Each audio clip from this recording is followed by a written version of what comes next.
I sat there at my son's dinner table, fork hovering halfway to my mouth, pretending everything was normal while the air between us grew heavy and strange. The roast on my plate had gone cold. Across from me, my son scrolled through his phone, barely saying a word. His wife's polite smile felt rehearsed, brittle. For a fleeting moment, I almost believed the illusion of family, until my phone buzzed in my pocket. It was my neighbor from across the street. Her voice shook as she whispered, "Who's in your house?" All right, before we dive into this crazy story, do me a favor. Subscribe and tell us where you're watching from. The evening sky over Willow Creek glowed amber as Harold Harry Green straightened his tie in the car mirror. His son's new house stood across the street, sleek, symmetrical, all glass and metal edges that caught the last light of sunset. It wasn't homey like the house Harry had lived in for 40 years, but it was Daniel's pride, and tonight, Harry told himself, was about family. He picked up a bottle of his late wife's favorite wine and walked up the driveway, rehearsing a warm smile he didn't quite feel. Molly answered the door before he could knock twice. Her smile was polite, the kind given to neighbors rather than family. "Harry," she said evenly, stepping aside. The scent of rosemary chicken drifted from the kitchen. Inside, everything gleamed. Marble counters, chrome fixtures, the faint hum of security cameras panning in their corners. Harry's eyes lingered for a second too long on one above the entryway. "New system?" he asked lightly. "Daniel likes to stay secure," Molly replied, already turning away. In the dining room, Daniel sat hunched over his phone, thumb scrolling fast, face lit by blue light. "Dad," he said without looking up. A single word, flat as a nod. Harry sat down across from him, setting the wine bottle near Daniel's untouched glass.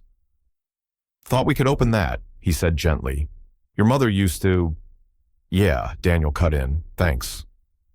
He pocketed his phone but didn't pour. They ate in stretches of quiet, punctuated by small talk that landed like stones. Molly commented on the weather.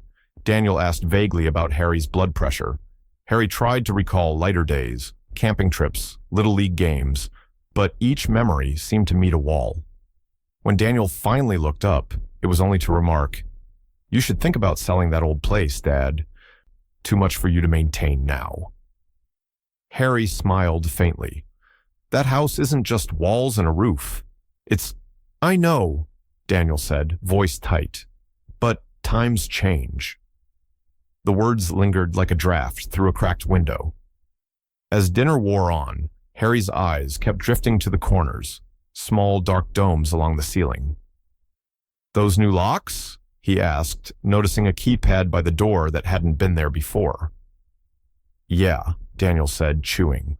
"Whole system's synced to my phone. You can never be too careful." Harry nodded, though a small unease stirred in his gut. The way Daniel said "my phone," not "our" or the family's, carried a quiet possessiveness. After dessert, Molly rose quickly, stacking plates before Harry could offer to help. Daniel checked his phone again, smiling faintly at a message. "Everything okay?" Harry asked. "Work," Daniel said shortly. "Always something." The house, though immaculate, felt strangely cold, too quiet, too controlled. Even the ticking of the wall clock seemed choreographed. When Molly finally returned with a folded blanket, she said, "Daniel thought you might stay the night. The guest room's ready." Harry hesitated. "That's kind of you both," he said. "Just for tonight." He followed her down the hall, noting how every door was shut tight, even the one leading to Daniel's office. As she handed him the blanket, she offered a tight smile. "Sleep well." When she left, Harry sat on the edge of the guest bed, listening. The muffled hum of Daniel's voice carried from the next room, low, hurried, tense. He couldn't make out words, only tone, clipped and secretive. The digital clock glowed red beside him, 10:47 p.m. He told himself he was imagining it, that the distance he felt was just time and difference, that his son was still his son. Yet as he turned off the lamp, a faint mechanical whir, the sound of a camera adjusting its gaze, followed the darkness. Harry lay awake, eyes open, unsure whether he felt like a guest in his son's home or a stranger in his own bloodline. The house was dark, except for the pale light from the hallway night lamp spilling under the guest room door. Harry lay awake, staring at the ceiling, the faint buzz of silence pressing on his chest.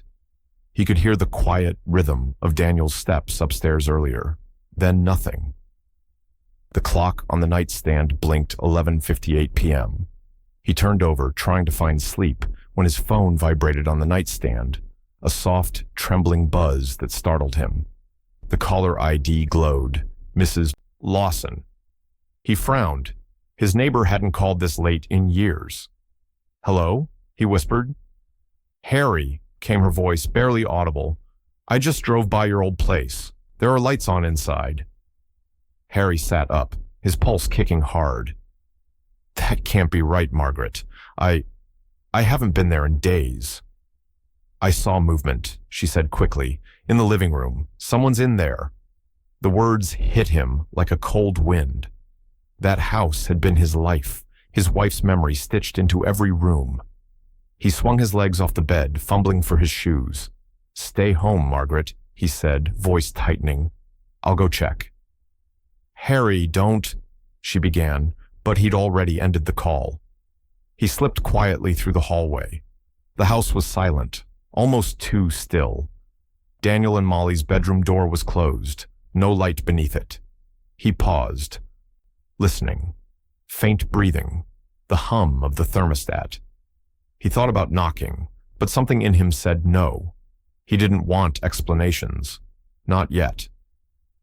He eased open the front door, stepping into the cold night air. The street lay under a dull street lamp glow, leaves shifting in the breeze. His old house sat directly across, familiar yet foreign now, windows dark except for a faint flicker of light from the living room curtain. Each step across the asphalt tightened his chest. "Movement," she'd said, "lights on." He reached into his pocket, fingers closing around his old key ring. The brass key to that front door had hung there for decades. It was supposed to still fit. When he reached the porch, the glow from inside was stronger, moving slightly, like someone carrying a flashlight or a phone screen shifting. His hand trembled as he slid the key into the lock. It stopped halfway. He tried again. The key wouldn't turn. "What the?" he muttered under his breath. He forced it once more, metal grinding uselessly. The lock had been changed. A pulse of disbelief flashed through him. He leaned back, staring at the door.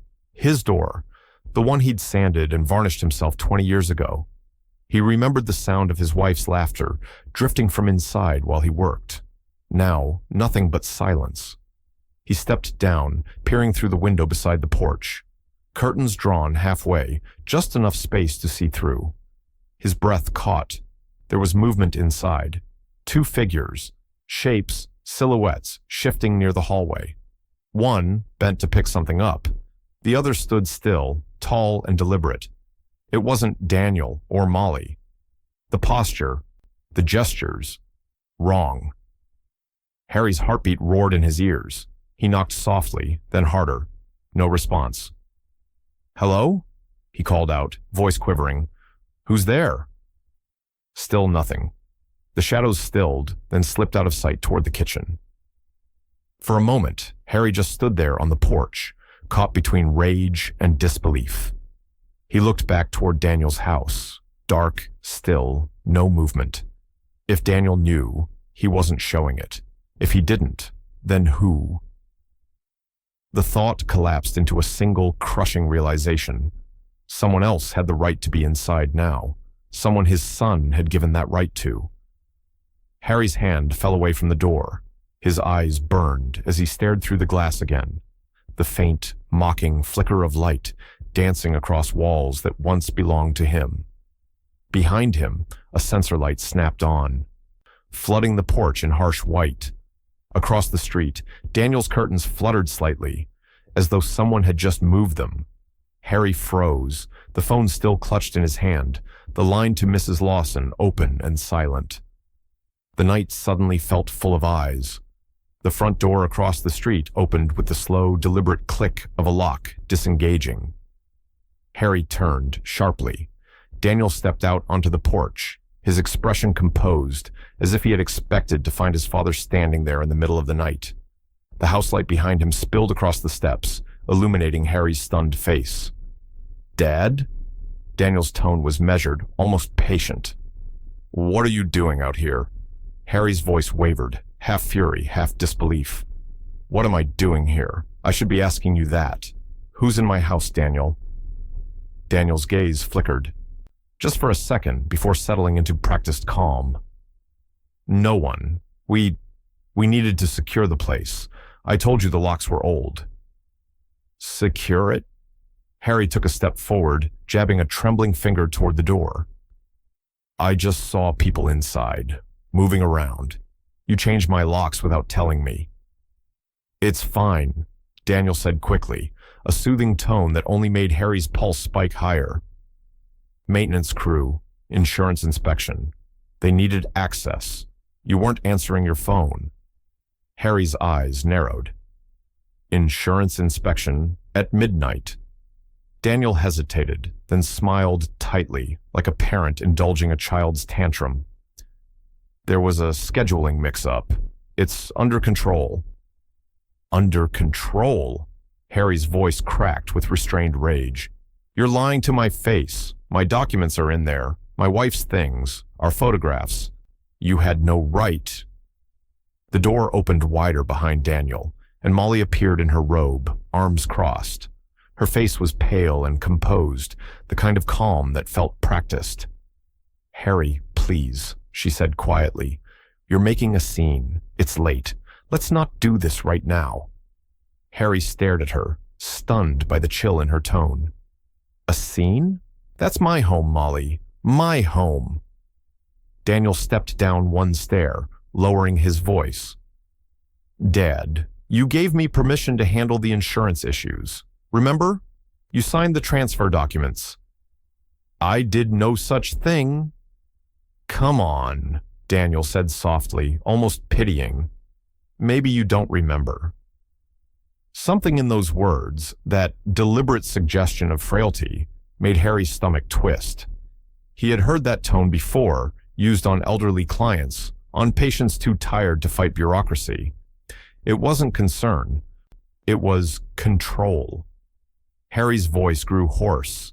"You're not going to gaslight me, Daniel. Not tonight. Show me those documents." Daniel looked over his shoulder toward the dark hallway. "They're at the office. Tomorrow we'll—" "Now!" Harry's voice cut through the night air, echoing across the empty street. Mrs. Lawson's curtain twitched across the way.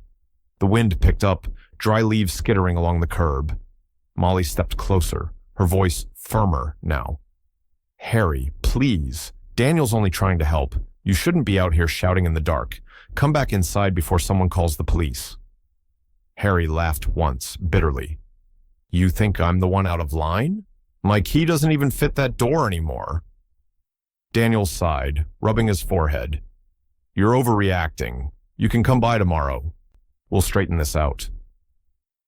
"Overreacting," Harry whispered, the word catching in his throat. "You changed my locks, filled my house with strangers, and you call this overreacting?" He tried to push past Daniel, but his son's arm shot out, blocking the doorway. Daniel's face hardened, the polite mask cracking. "You're not going in there tonight." Harry froze, the shock more painful than the force itself. He had never been physically stopped by his own son before. "Daniel," he said quietly, eyes wet now. "Move." "Go home, Dad," Daniel said, voice low but firm. "Please." Molly lingered behind him, expression unreadable. "It's for your own good," she murmured. For a long moment, none of them moved. Then slowly, Harry stepped back, the realization settling like ice through his veins. His son was standing between him and the doorway, not just of a house, but of his own life. He looked once more through the narrow crack of the door, his living room light still on, shadows faintly shifting inside. Then Daniel closed it firmly, the latch clicking with quiet finality. Harry stood there a moment longer, his reflection ghosted in the glass, breath fogging against the night air. He turned, hands shaking, and walked down the porch steps, the crunch of gravel loud in the silence. Behind him, the light in the window blinked out, leaving his old home swallowed by darkness. Across the street, his son's security camera blinked red, following his every step. The next morning, the world looked painfully ordinary. Sunlight stretched across the quiet street, children waited for the school bus, and lawn sprinklers ticked rhythmically. But to Harry, everything felt off-key, wrong, like the neighborhood was holding its breath.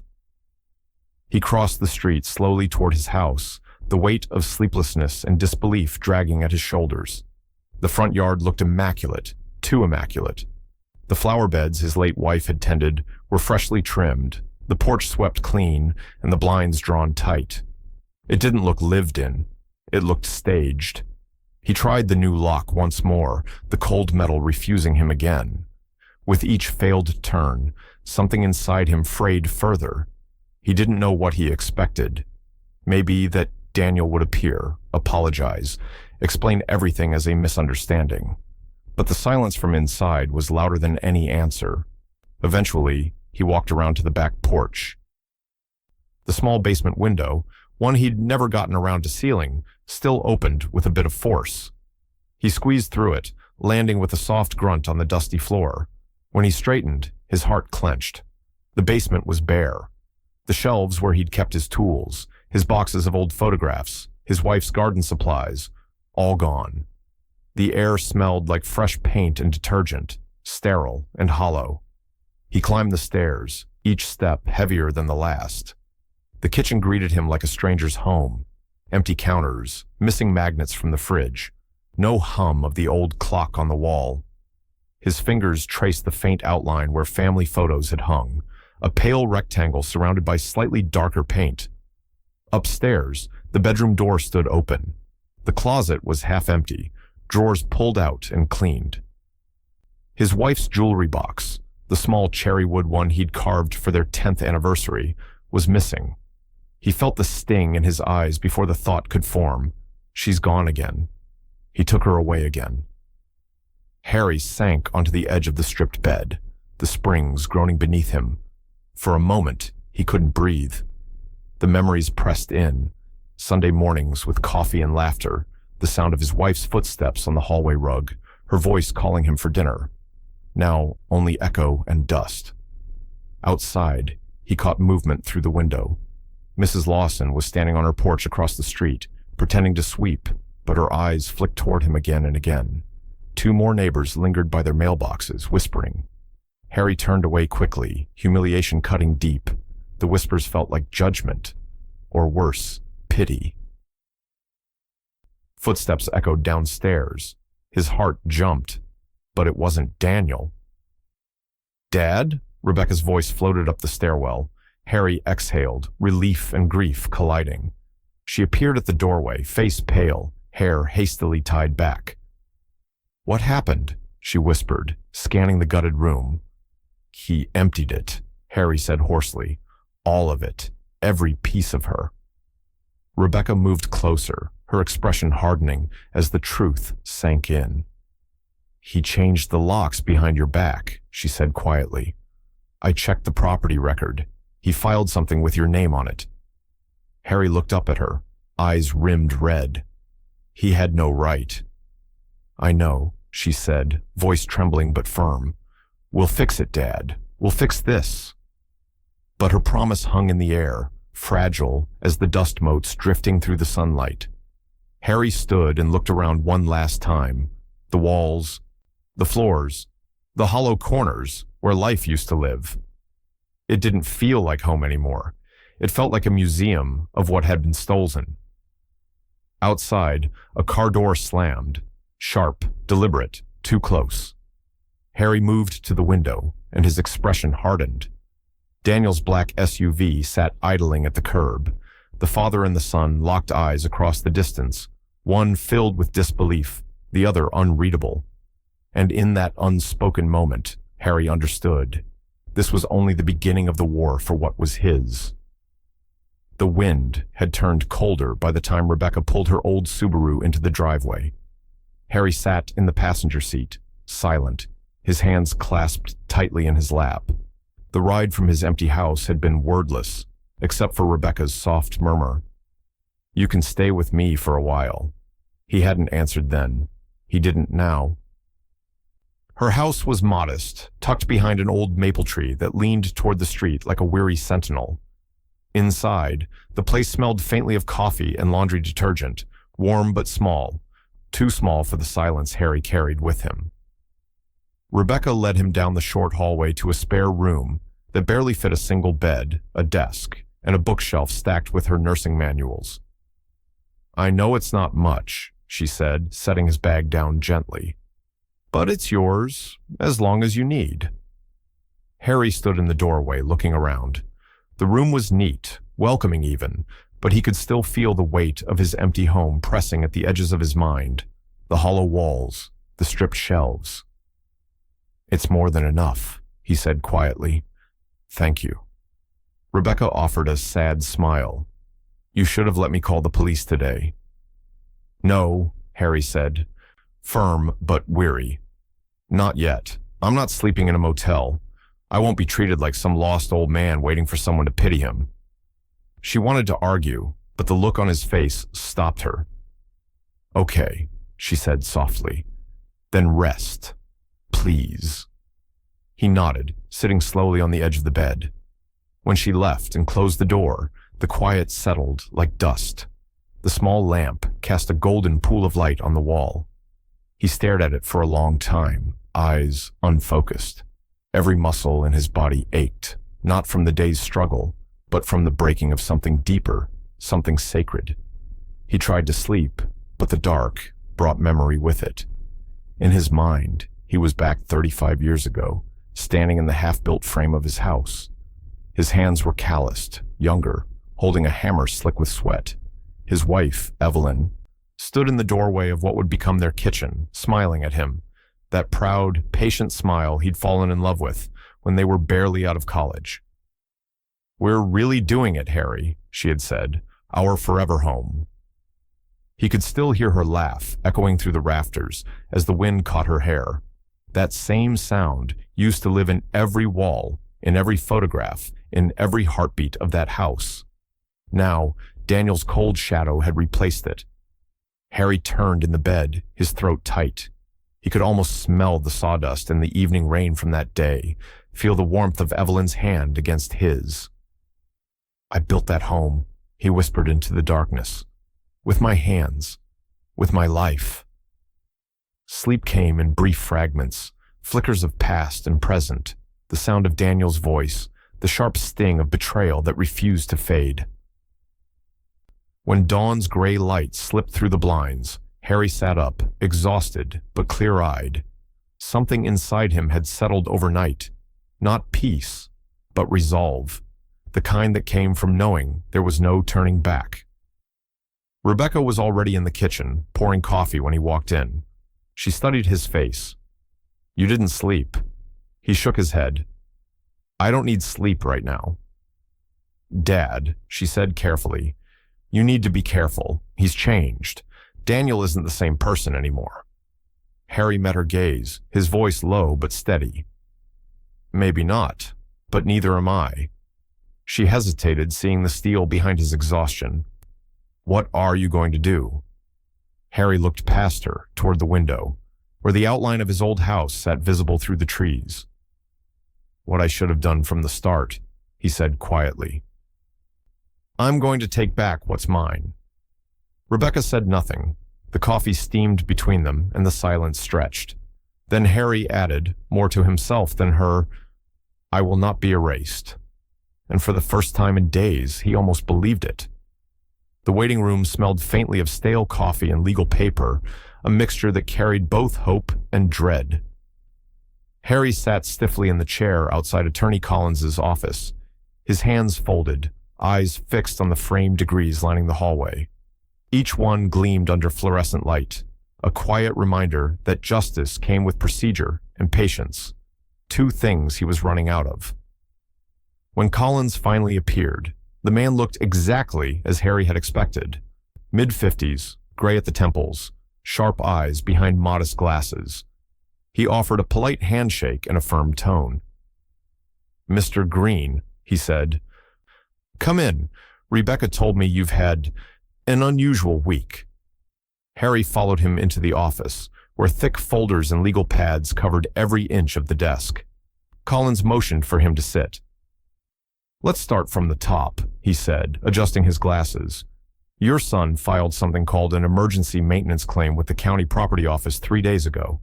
It temporarily transfers decision-making rights over the house to him under the pretext of safety concerns." Harry's brow furrowed. Safety concerns? What does that even mean? Normally, it's used when a property is deemed at risk. Flooding, structural damage, fire hazards. It's supposed to be temporary, but... Collins flipped through the paperwork, his expression tightening. "Your son filed it as your legal representative." Harry blinked, unsure if he'd heard right. "My representative? I never signed anything authorizing that." "That's the issue," Collins said quietly. "On paper, it looks like you did. There's a digital signature on the filing documents. Your name, time-stamped, verified through your old email account." Harry's mouth went dry. "That's impossible. I haven't even touched that account in years." Collins nodded grimly. "That's why we're here. Without evidence of forgery or coercion, the law sees this as valid. The system assumes good faith unless proven otherwise." The words hit like cold water. Good faith. There was no faith left between father and son. Only betrayal sealed in bureaucratic ink. Harry leaned forward, voice trembling. How could he do this? To his own father? Collins sighed, folding his hands. "You'd be surprised what families do over property, Mr. Green, especially when emotion and entitlement get involved. But if this signature is forged, it changes everything." Before Harry could respond, the door burst open. Rebecca hurried in, her laptop clutched against her chest. "Dad, Mr. Collins, you need to see this," she said breathlessly. Collins frowned. "What is it?" She opened the laptop, fingers shaking slightly as she navigated through her emails. "I went through Daniel's shared work folder. He used my old business email once to transfer files between clients. I found a forwarded chain from his account, attached to a PDF of Dad's signature. But look here." She pointed to the timestamp and IP address at the bottom of the document. "It wasn't sent from Dad's home computer. It came from Daniel's office network." Collins' eyes sharpened. "You're certain?" "Positive. And the metadata shows the file was altered the night before he filed the claim." For a brief moment, silence hung heavy in the office. Collins leaned back, exhaling slowly. This is not a misunderstanding anymore. This is criminal fraud territory." Harry felt the floor tilt beneath him. His pulse thudded in his ears, a strange mixture of rage and disbelief. "My own son," he whispered. "He forged my name to steal my house." Rebecca reached for his hand. "Dad, we can use this. We can fight back." Collins nodded, already scribbling notes. "I'll need copies of every file, time-stamped, and we'll subpoena the property office logs to trace the upload origin. Once we prove forgery, that maintenance claim collapses. Then we go after him for damages." Harry looked between them, the attorney's calm precision, his daughter's fierce resolve, and felt something stir inside him again. Hope, thin, fragile, but real. He straightened in his chair, voice quiet but firm. "Then that's what we'll do. We'll prove it." Collins met his gaze. "Be prepared. This won't be clean or quick. He's already moved pieces you can't see yet." Harry nodded slowly, determination hardening his features. "He thinks he's won because I'm old, because I won't fight. He's wrong." Collins closed the folder with a decisive snap. "Then let's start building your case." As Harry rose from the chair, sunlight broke through the blinds, striping the room in pale gold. For the first time in weeks, He felt steady on his feet. But as they stepped into the hallway, Rebecca's phone buzzed. She glanced down. A new email. Sender unknown. Subject line blank. She frowned. Unease flickering in her eyes. Dad, you might want to see this. The fight had officially begun. The following evening, the neighborhood looked ordinary again. Porch lights glowing, sprinklers hissing, the kind of suburban calm that made deceit seem impossible. But Harry knew better now. Deception hid best in ordinary light. Rebecca parked a few houses down from her father's old home, engine off, the car cocooned in shadows. Harry sat beside her with a small notepad, a borrowed set of binoculars, and the quiet weight of purpose.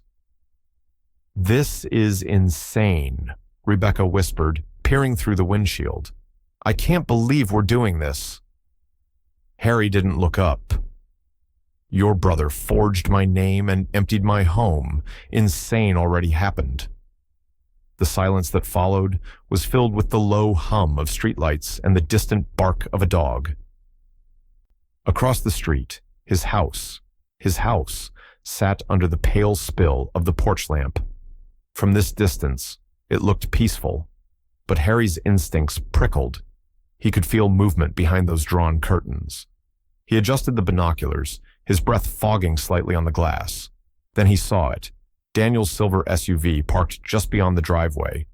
Its headlights were off, engine silent, but it was unmistakable.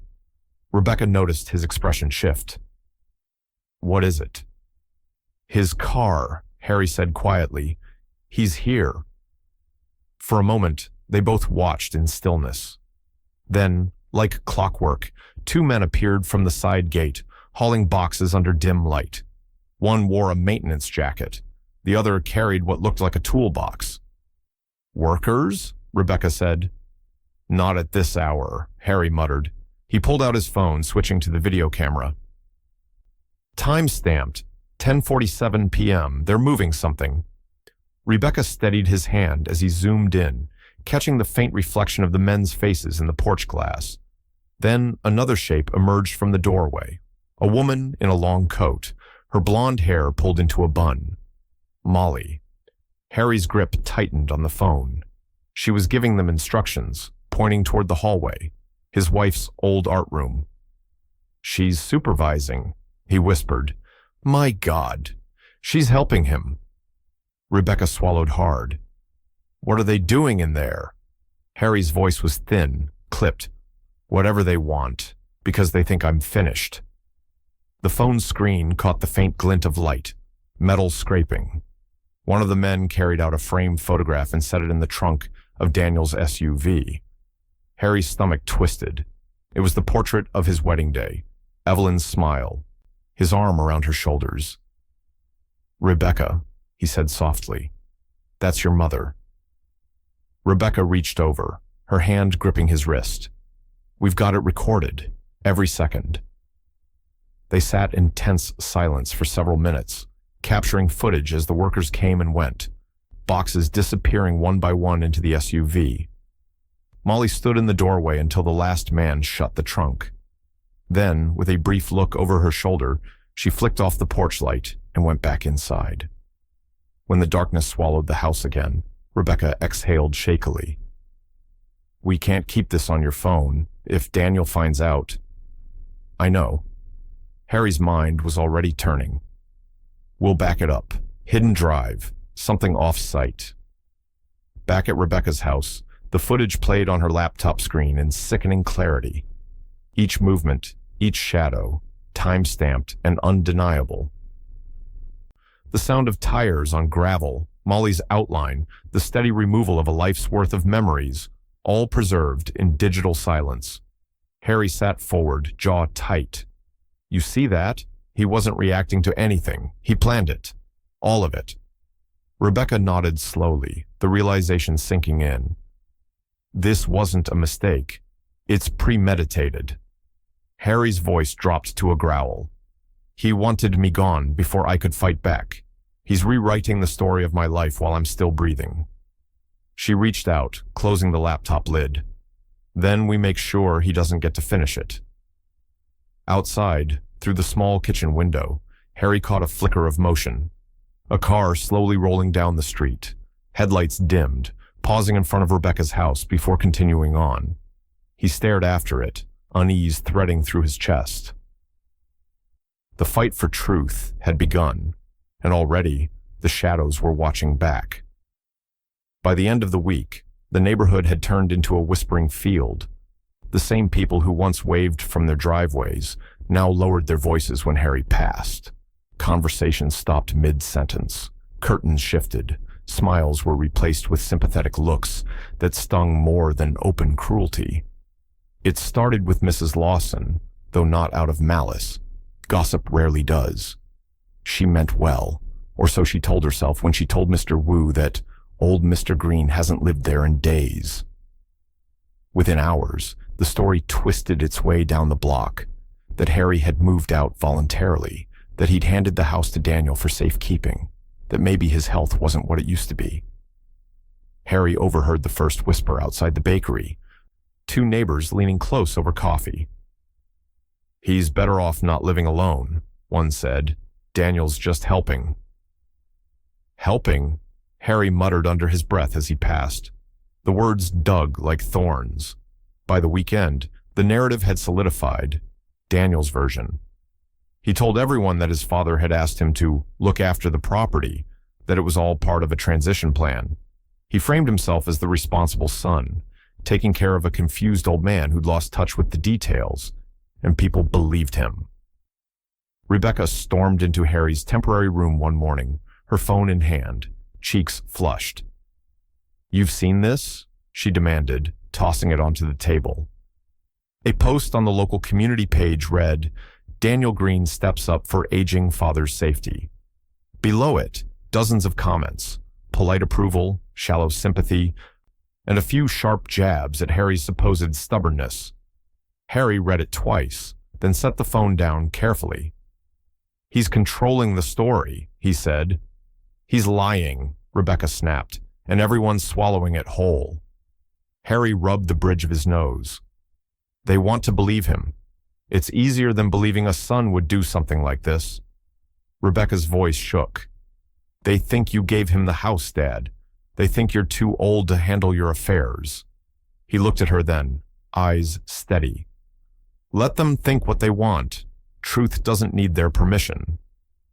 But that night, walking alone down Maple Street, Truth felt distant and frail. He moved slowly past houses glowing with domestic warmth, families laughing inside, television lights flickering through drawn curtains. His house stood across the way, silent, dark, unwelcoming. As he walked, he caught faint murmurs, a pair of joggers passing, voices low but clear enough. "That's him, Daniel's dad. Poor man, must be losing it." Harry stopped for a second, staring at the cracked pavement. The shame pressed heavy against his chest. Not because of their words, but because part of him feared they might soon become prophecy, that he'd vanish into the quiet margins of his own life, while his son rewrote everything that came before. He turned toward the park, hands deep in his coat pockets. The autumn air was sharp, carrying the smell of rain. He thought about Evelyn, how proud she'd been of that house, how she used to say it held their story in its walls. He couldn't let Daniel erase that, couldn't let lies fill the space where memory once lived. By the time he circled back toward Rebecca's street, something inside him had hardened. He stopped at the edge of the sidewalk, looking up at the faint glow of his old house in the distance. "They can whisper all they want," he said quietly to the night. "I'll make them see the truth." A single porch light flicked on across the street, Daniel's. Harry watched it for a moment, then turned and walked home, the echo of his footsteps carrying both shame and a vow. By the end of that week, Daniel had begun to feel the shift. Subtle at first, like the air before a storm. People were looking at him differently. Conversations at the hardware store ended abruptly when he walked in. Mrs. Lawson, who once waved at him every morning, now pretended to fumble with her mailbox instead. He noticed the unease and turned it inward, his thoughts unraveling in quiet, obsessive loops. Harry was up to something, Rebecca too, They weren't just bitter, they were plotting. Late one evening, he stood by the window of his sleek living room, the glow from his tablet lighting his tense face. "They're watching," he said finally, voice low, almost to himself. "He's recording me. I know it." Molly looked up from the couch, her tone tired. "Daniel, please. You said this was handled." "It was," he said, pacing now. "Until Collins got involved, until Rebecca started poking around. She's talking to people, our neighbors, the press, God knows who else." Molly exhaled sharply, rubbing her temples. "Then maybe you should clean up whatever can still be tied to you. Delete files, shred papers, whatever's left from those contractors." Daniel stopped pacing and looked at her. "Already on it," he said, his voice clipped. "But it's not enough. I need to know what they're doing. When? Where?" Within a day, new cameras appeared around the Green property, not inside the house this time, but facing outward. Two of them, positioned on the porch roof, aimed directly at Rebecca's modest home across the street. When Molly saw them the next morning, her mouth tightened. "This is too much," she said. "You can't just spy on your sister." "I'm not spying," Daniel snapped. "I'm protecting what's mine. They're trying to frame me." She looked at him for a long moment, searching for the man she used to admire. "Then maybe stop acting guilty," she said finally. But Daniel was already lost in thought. "He'll slip," he murmured. "He's old, emotional. He'll make a mistake, and when he does, everyone will see it." The paranoia didn't stop there. At the next neighborhood potluck, the kind of forced smile gathering that wants to find the suburb, Daniel made his next move. Standing by the grill, he spoke just loud enough for two nearby families to hear. "I'm worried about my dad," he said, tone measured, almost mournful. "He's been confused lately, forgetting things, getting aggressive. Rebecca's trying to help him, but it's hard." By the end of the afternoon, whispers fluttered again, this time not about property, but about sanity. The narrative Daniel had crafted began to spread, one murmured conversation at a time. Rebecca heard about it 3 days later at the local community center during a charity event.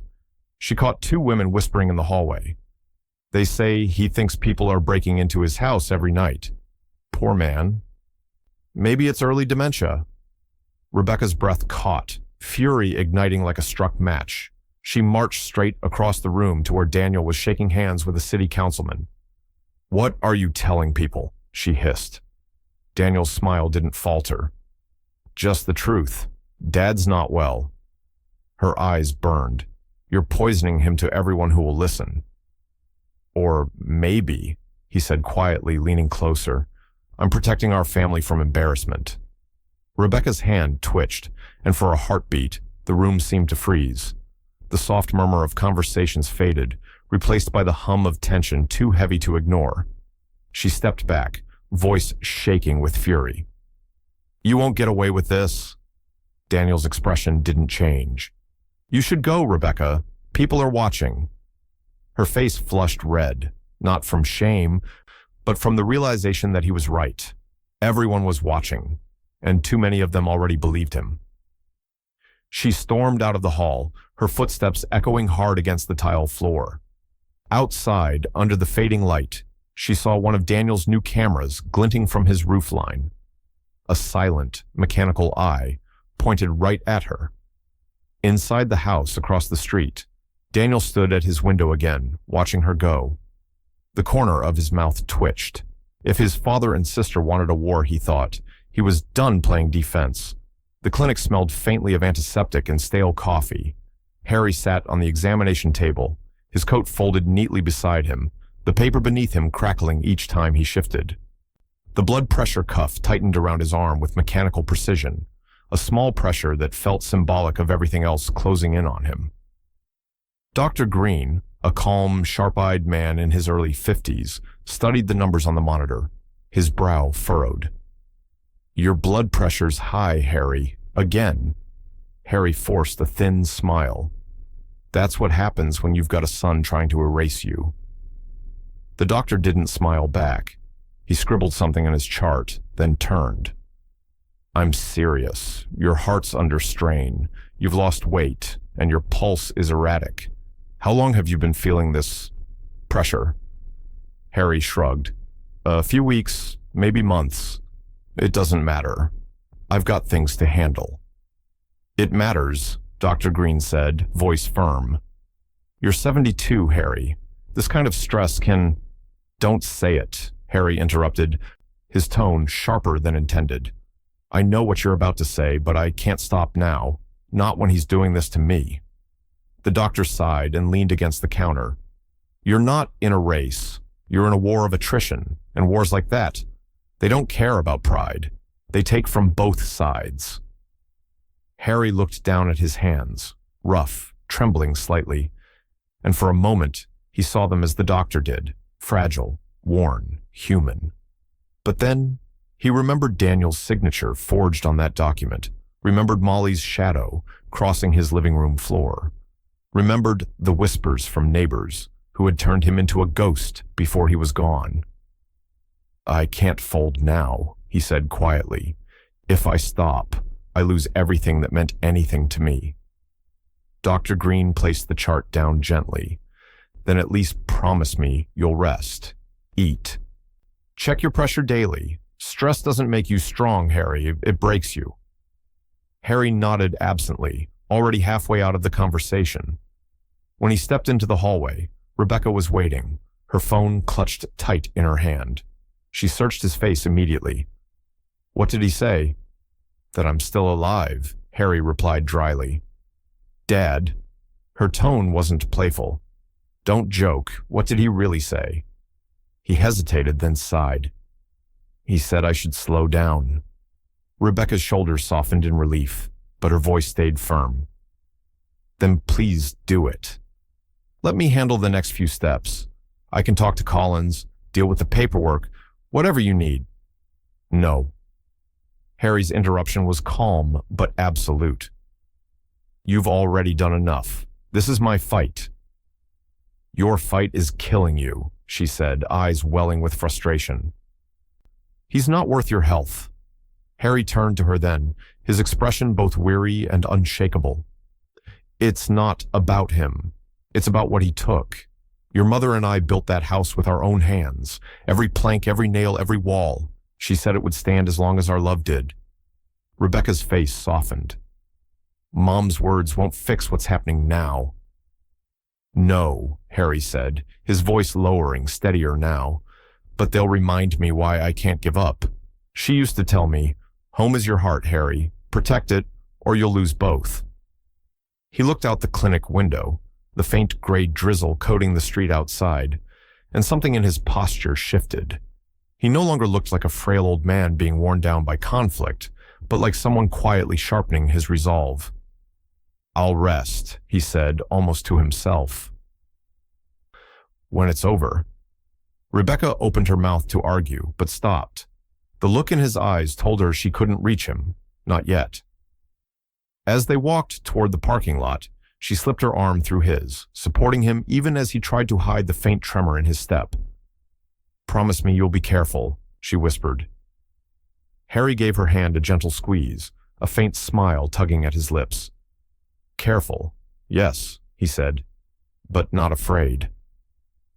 He looked across the street, to the faint outline of his old house, visible through the rain-soaked window of the car, and exhaled slowly. The fight had already taken a toll on his body, but it hadn't touched the core of his will. He would reclaim what was his, even if it killed him. The knock came early, sharp, deliberate, the kind that carried authority. Harry was at Rebecca's kitchen table, sipping coffee gone cold, when the sound jolted him upright. Rebecca peeked through the window, tense. Police car, she whispered. Harry's stomach tightened. He wasn't sure whether to expect trouble or help. When the door opened, a tall man in a tan overcoat stood on the porch, badge glinting against the morning light. Mr. Harold Green? He asked. Harry nodded. Detective Samuel Ortiz, the man said, voice low but steady. I'm following up on a call from a Mrs. Lawson. She reported suspicious activity at your former residence. You mind if I come in? Rebecca hesitated, but Harry motioned him inside. Please. I was hoping someone would take this seriously. Ortiz entered with a measured calm, his gaze sharp but not unkind. He set a small notepad on the table and pulled out a pen. Start from the beginning, he said. Harry recounted everything. The dinner, the phone call from Mrs. Lawson, the new locks, the midnight figures in his home. Ortiz listened without interruption, occasionally jotting notes, his brow tightening with each new detail.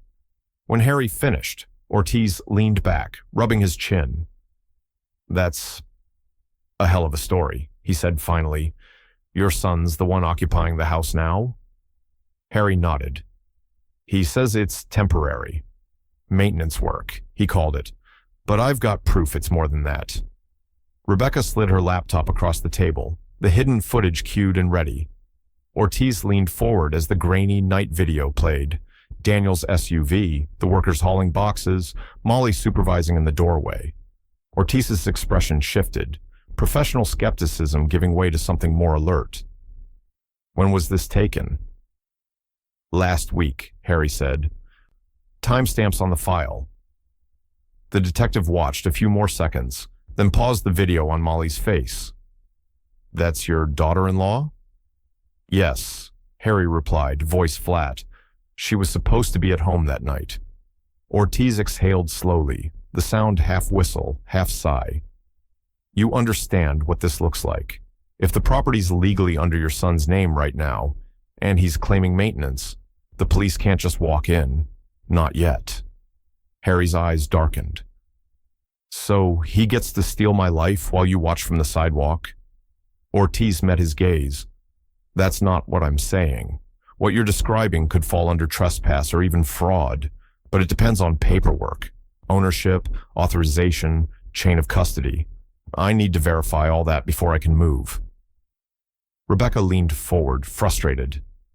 We already showed you the forgery. The digital signature, isn't that enough?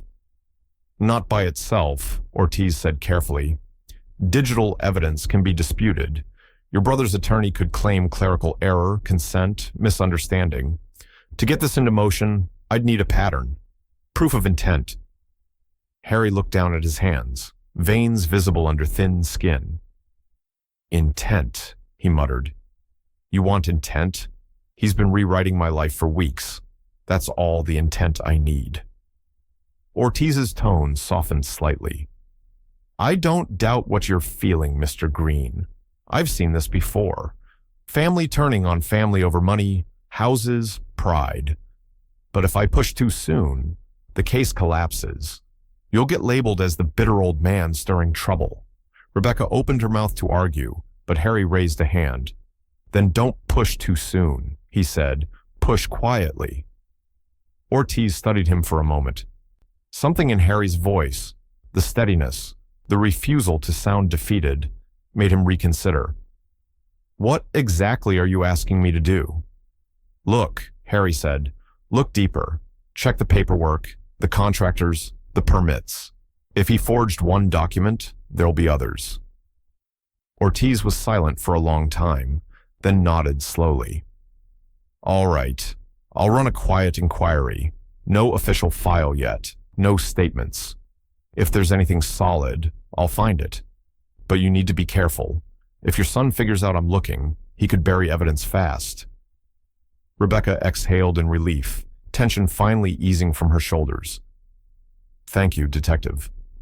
Ortiz stood, sliding his notepad back into his coat pocket. Don't thank me yet. I'm not your savior. Just a cop who hates unfinished stories. He gave Harry a steady look.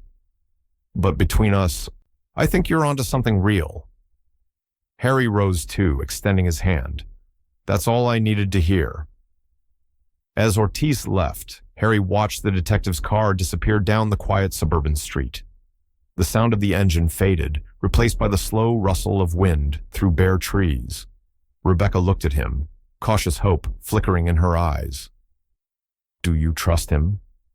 Harry's jaw tightened. but there was the faintest spark of resolve in his voice. "No, but I trust what this means. He's paying attention now." He turned back toward the window, watching the reflection of his old house in the glass. For the first time, the shadow of power felt like it had shifted. Not much, just enough to matter. A sliver of leverage. Small, but sharp enough to cut.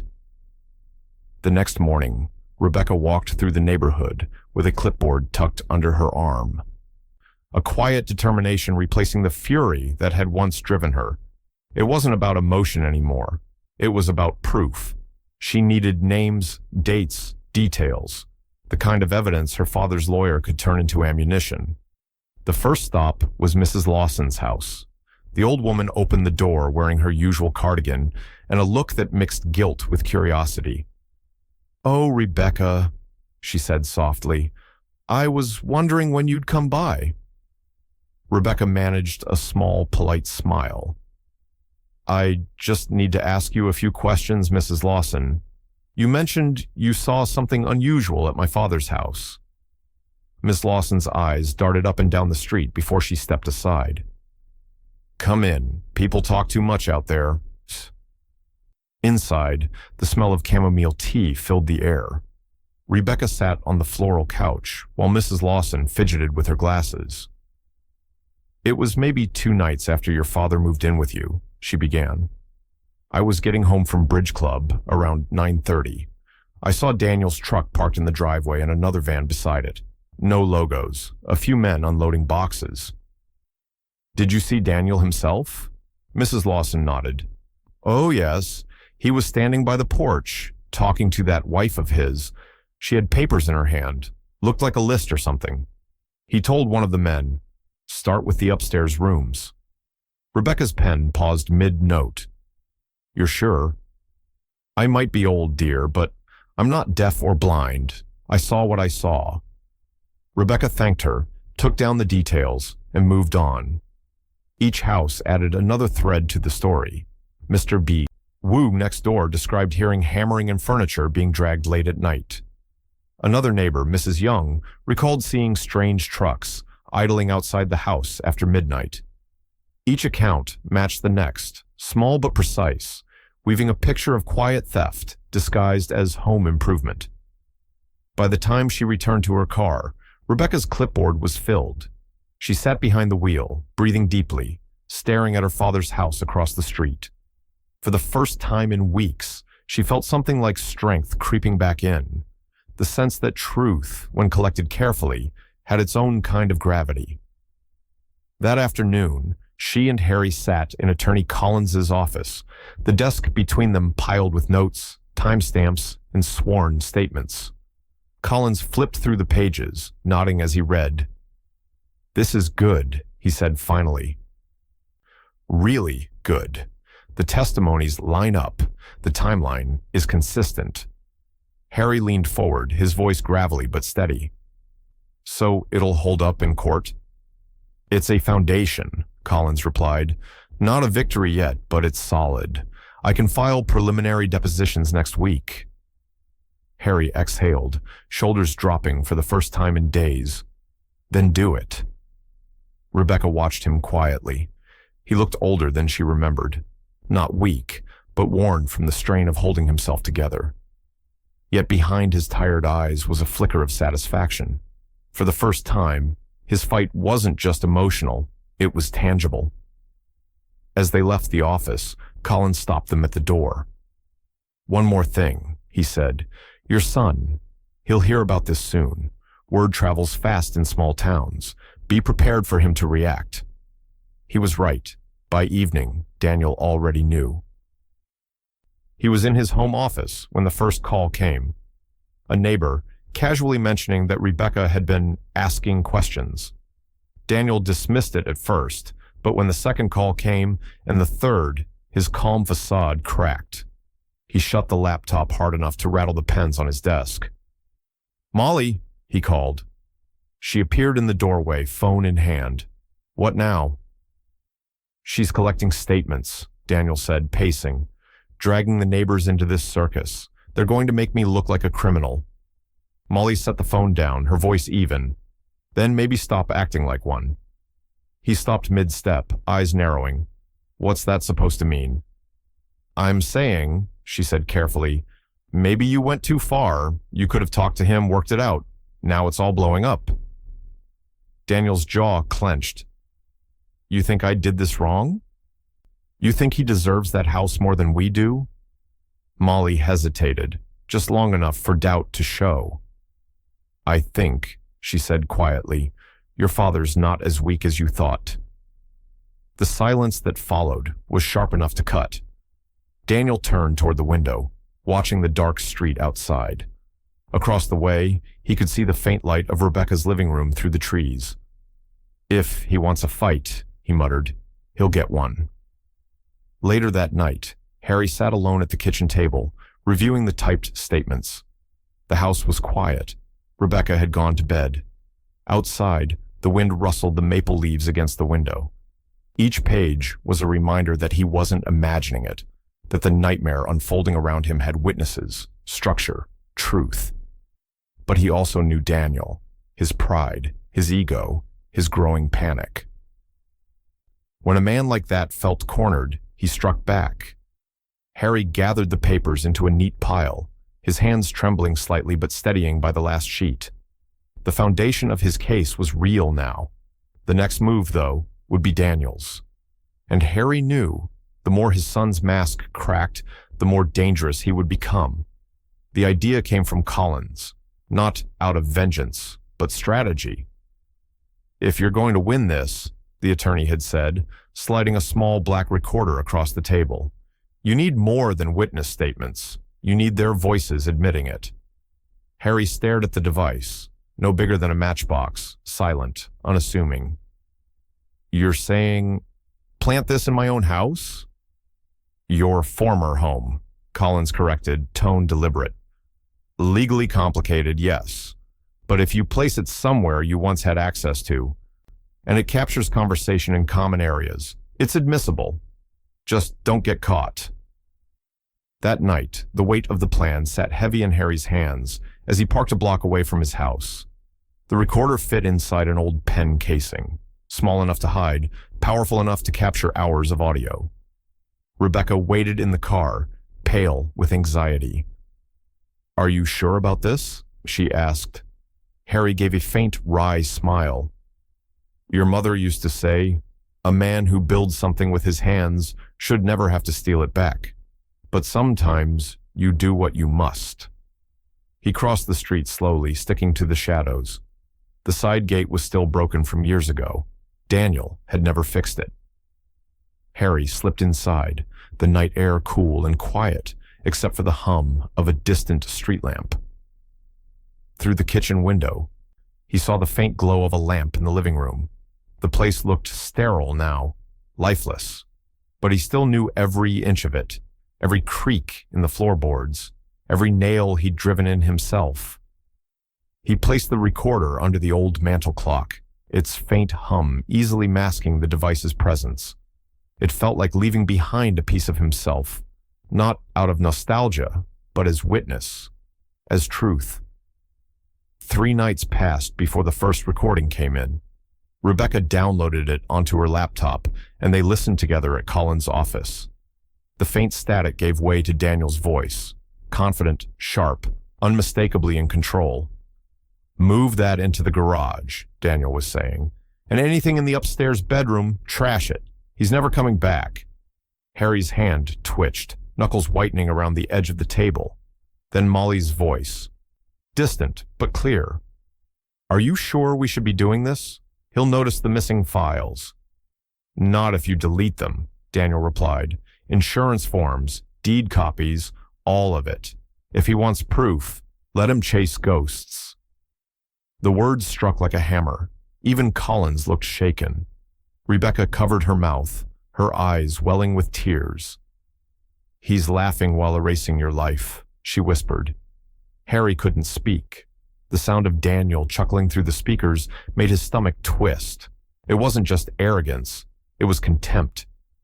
Then came another fragment, Daniel's voice lowering into something darker.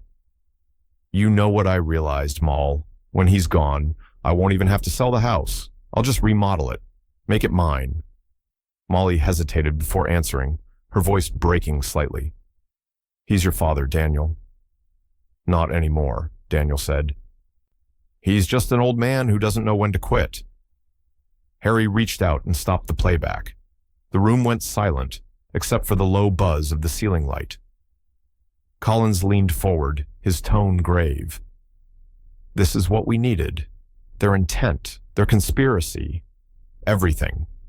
I'll prepare a submission for the court, but we have to handle it carefully. If Daniel learns you have this, he'll destroy whatever's left." Rebecca wiped at her eyes, looking at her father. "We did it, Dad. We finally have proof." Harry nodded slowly, but his face remained unreadable. "Proof," he said quietly, "is only the beginning." Later that evening, Daniel stood in the same living room, running his hand along the mantel where the clock sat ticking softly. Something about the air felt different, a faint electric tension he couldn't name. He frowned, adjusting the clock slightly, as though sensing the hidden presence within. "Molly," he called from the next room, "did you move something in here?" "No," she replied absently. "Why?" He didn't answer. Instead, he stared at the clock a moment longer, then shrugged it off and walked away.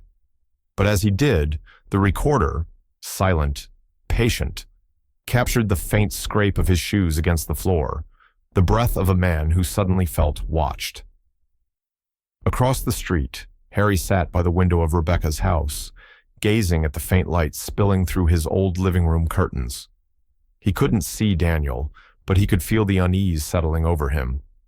It wasn't victory yet, but it was a crack in his son's armor, and Harry knew what to do with cracks.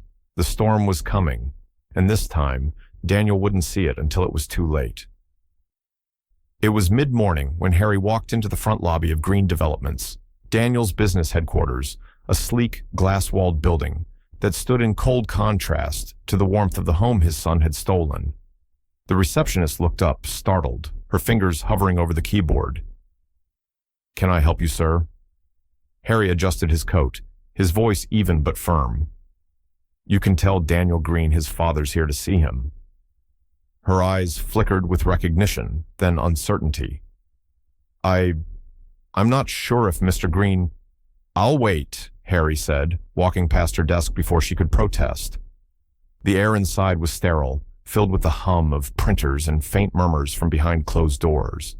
He'd been here once before, years ago, when Daniel was just starting the firm, bright-eyed, full of ambition. He remembered shaking his hand that day, proud. Now, every step through the hallway felt like trespassing into a life he no longer recognized. The first few employees who saw him froze mid-task, whispers spreading like a ripple. He found them in the back warehouse, 2 workers loading furniture into a van. Harry's heart pounded, not from fear, but from restrained fury.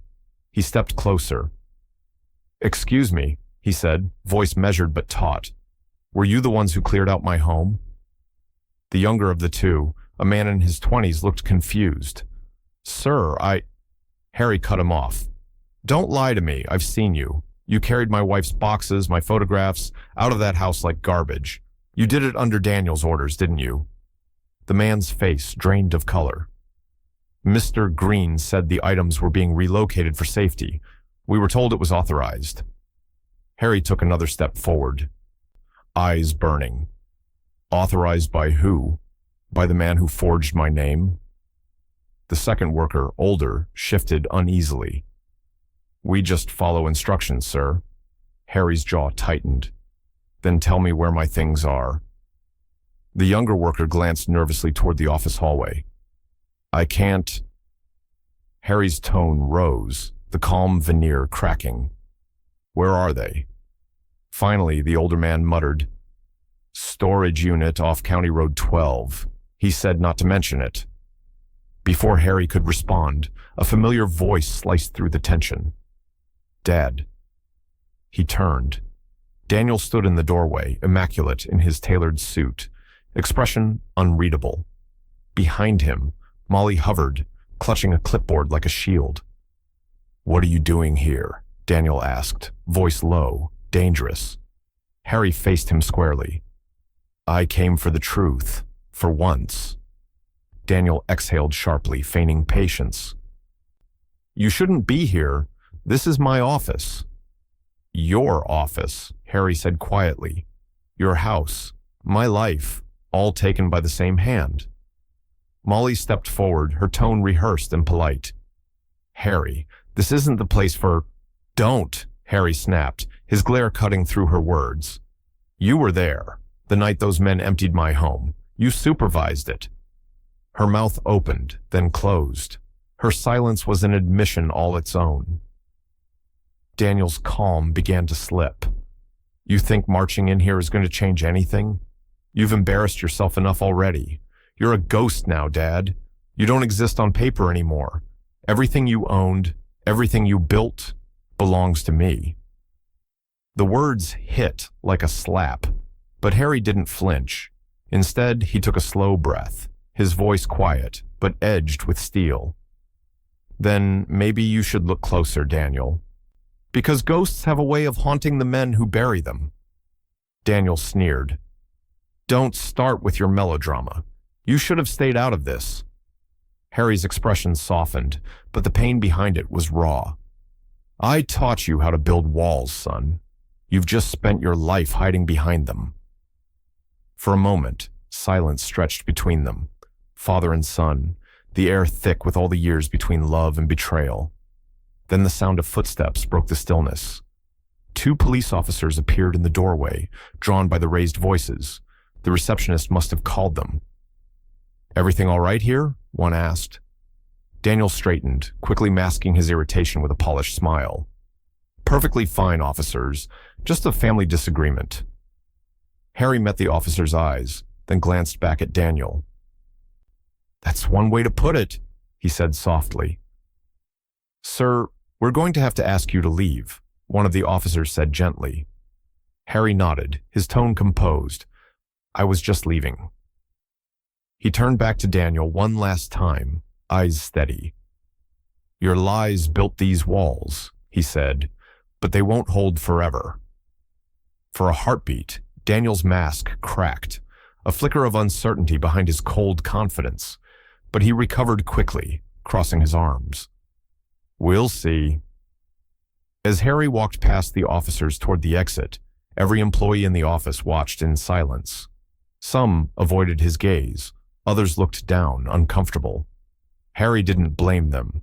They were just pawns in his son's empire. Outside, the winter air hit him hard, sharp, clean, grounding. He stopped on the sidewalk, hands trembling slightly. The police car idled behind him, its engine a low hum of authority and warning. Rebecca's car pulled up across the street. She stepped out, worry etched into her face.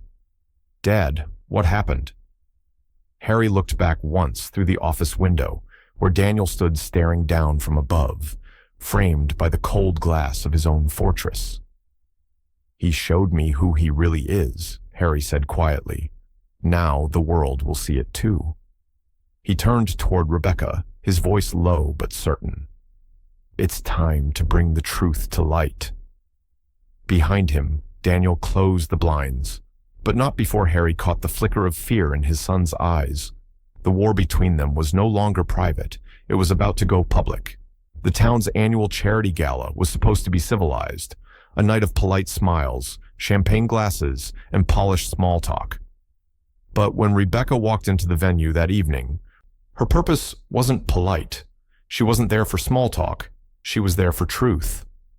The room shimmered with low golden light, soft music, and laughter that felt paper thin. She spotted Molly near the refreshment table, surrounded by neighbors. Molly was wearing an emerald dress, and that same social smile she always wore, the kind that said everything's fine, even when the world was burning. Rebecca's pulse quickened as she crossed the room. Conversations faltered, eyes turned. She didn't care. Molly turned, the color in her face draining for a split second before the mask returned. "Rebecca," she said smoothly, "didn't expect to see you here." "I bet you didn't." Rebecca stopped just a few feet away, voice low but cutting. "We need to talk." "This isn't the place." "No," Rebecca interrupted. "It's exactly the place. You've spent weeks spinning lies about my father, about our family, in front of these people. I think they deserve the truth." Molly's eyes flickered around the crowd. Neighbors were already whispering, watching with morbid curiosity. "Lower your voice," she hissed. "You're embarrassing yourself." Rebecca laughed bitterly. "Embarrassing myself? You stole his house. You helped Daniel strip it bare, and now you're smiling like you did nothing wrong." "I didn't steal anything," Molly shot back, her voice tightening. "I was protecting what's ours, our reputation, our standing. Your father was spiraling, and someone had to make decisions before he destroyed what's left of the family name." Rebecca took a step closer, her anger trembling just beneath the surface. "You call forging documents and throwing away a dead woman's memories protection?" Molly's jaw clenched. "You have no idea how hard this has been. Do you think I wanted any of this? Daniel was trying to help his father transition." "Transition?" Rebecca's voice rose now, the tremor breaking. "Into what, Molly? Into nothing. You both turned him into a stranger in his own life. You broke him." The room had gone silent. Even the soft jazz from the corner band seemed to fade under the weight of the confrontation. Molly's lips parted, but no defense came, only a flicker of panic in her eyes as she realized everyone was listening. Rebecca stepped closer still, her voice sharp as glass. "You can hide behind Daniel all you want, but we both know the truth. You stood there, giving orders, throwing out his things. You looked him in the eye and pretended it was mercy." Molly's composure finally cracked. "You don't understand." The words died as Rebecca's hand struck her cheek, not out of rage, but a raw, trembling grief that had nowhere else to go. The sound echoed across the ballroom, sharp and final. A collective gasp rippled through the crowd. Wine glasses froze midair. Someone whispered, "My God." Molly's hand went to her face, eyes wide with shock. You've just made a huge mistake," she stammered, voice breaking. Rebecca's reply was quiet but unwavering. "No, the mistake was trusting you." And with that, Molly turned and fled, heels clicking furiously against the marble floor as whispers chased her to the door. The moment she vanished, the room erupted, hushed voices, murmurs of scandal, the sound of reputations collapsing in real time. Rebecca stood in the center, breathing hard, her hand trembling. For the first time in weeks, she felt lighter, not proud, but done pretending. When she returned home later that night, Harry was at the kitchen table, papers spread out before him. He looked up as she entered, reading her expression instantly. "She knows it's falling apart," Rebecca said quietly. Harry nodded once. "And Daniel?" "She'll tell him, but not the way she wants to." She looked terrified. He studied her face, seeing both exhaustion and steel. "You shouldn't have to fight like this, Rebecca." She reached across the table, placing her hand over his. "You shouldn't have to fight alone." Harry met her gaze, a faint, proud smile tugging at the corner of his mouth. "Then we don't." The two sat in silence for a long moment, the hum of the refrigerator the only sound between them. Outside, the wind rustled through the trees, whispering of storms yet to come. Whatever came next, they would face it together, father and daughter, no longer afraid, no longer divided. The courthouse felt colder than Harry remembered. The marble floors echoed with distant footsteps, and every voice in the corridor seemed to carry the weight of something unresolved. He sat at the end of a long wooden bench beside Attorney Collins, hands clasped tight, eyes fixed on the double doors that led into the courtroom. "Breathe, Harry," Collins said quietly, flipping through a folder of documents. "This is just the first step.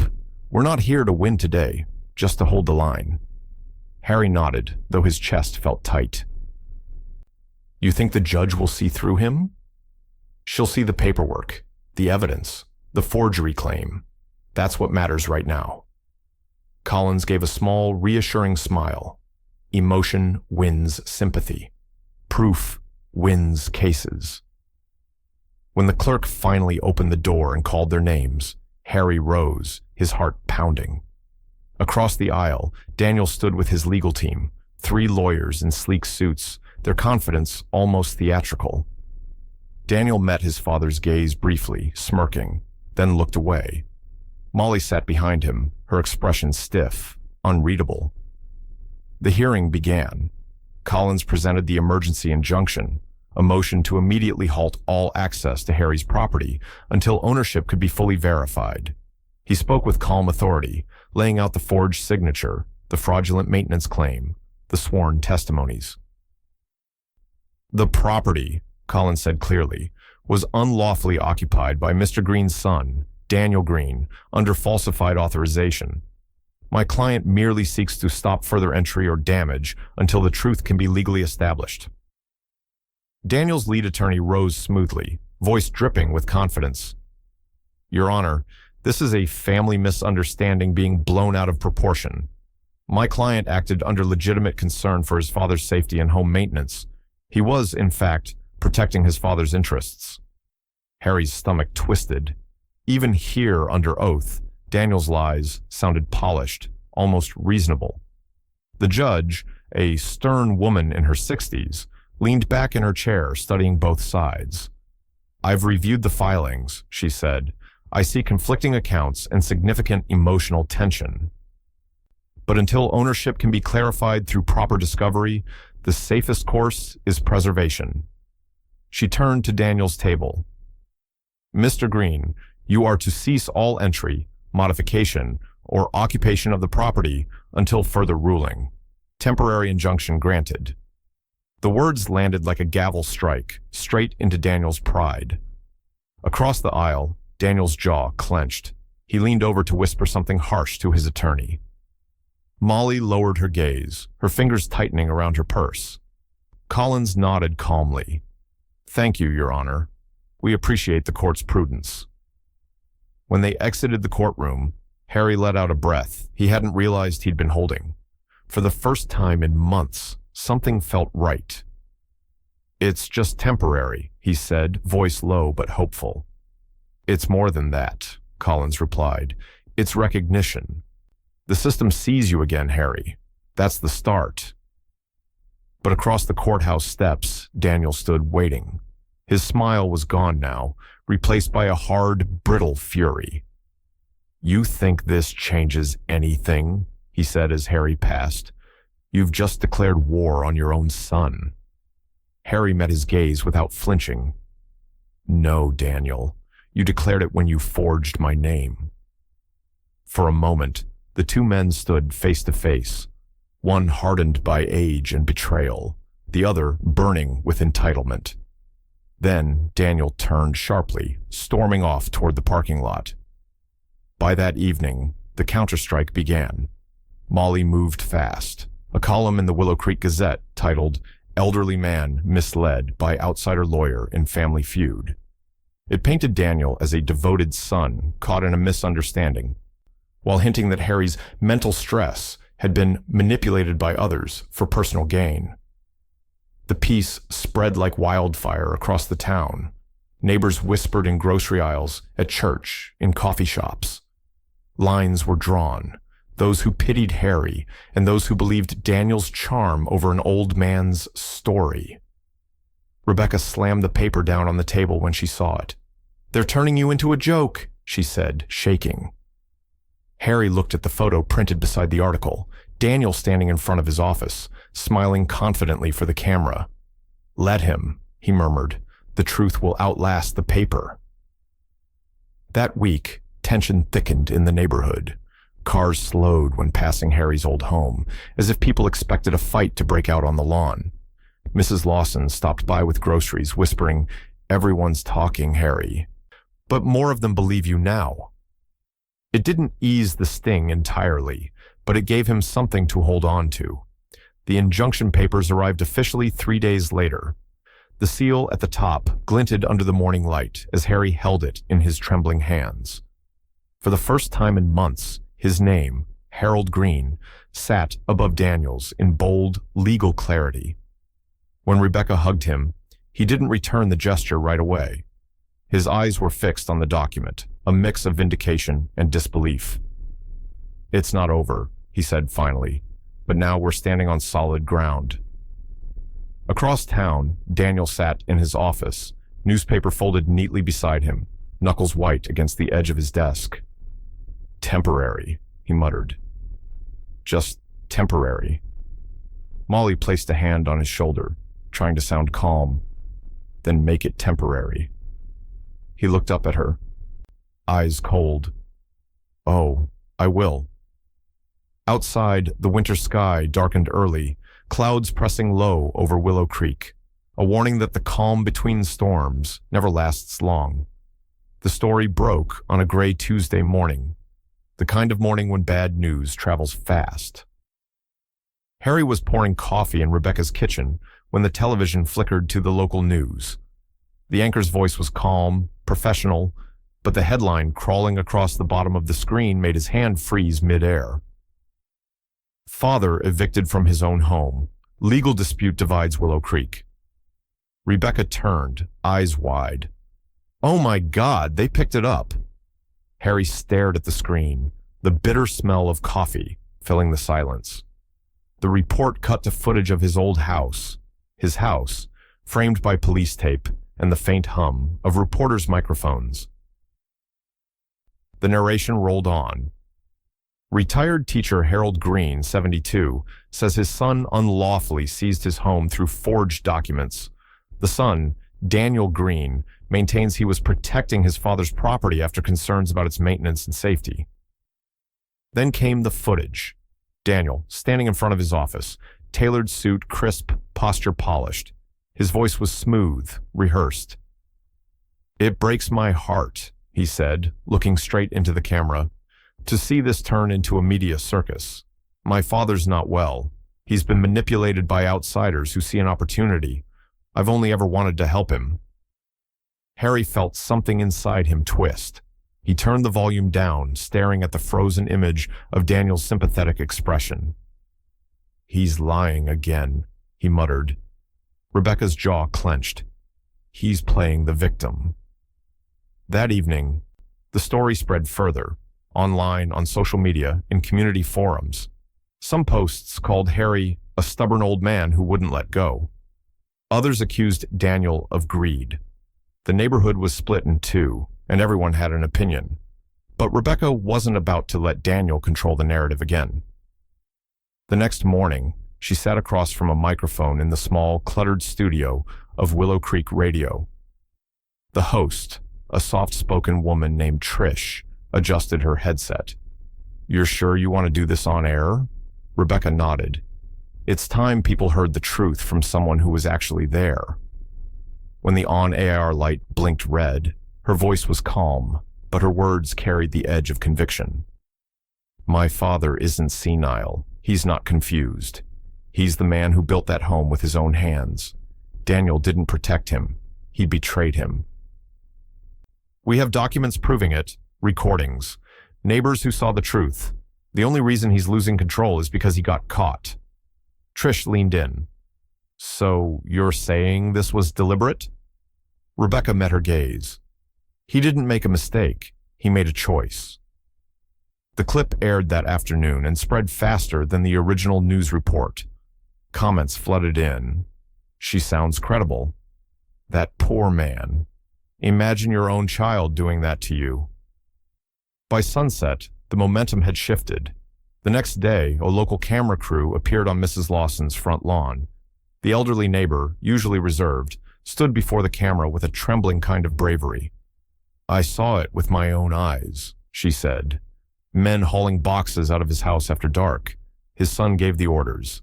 I may be old, but I know what theft looks like when I see it."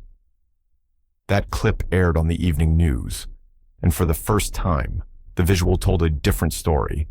Not one of a confused old man, but of a community watching betrayal unfold in daylight. Back at Rebecca's house, Harry watched the segment in silence. He wasn't smiling, but his hands had stopped shaking. "She didn't have to do that," he said quietly. Rebecca squeezed his shoulder. "She wanted to. People are starting to remember who you are, not who he says you are." He looked at the screen again. Daniel's face had appeared once more, this time framed by questions. The reporter's tone had changed, less sympathetic, more probing. "Mr. Green, several witnesses have contradicted your account. Do you have a response?" Daniel's composure wavered just slightly before he forced a tight smile. "My father's being manipulated by people who want money. I'll prove it in court." But the camera caught it, that flicker of irritation, the faint tremor in his jaw. It was the first crack in the armor. By week's end, Harry couldn't walk down Main Street without someone stopping him. Some offered quiet support. Others simply nodded with understanding. Even those who had believed Daniel before were starting to look at him differently. Collins called one evening, his voice steadier than usual.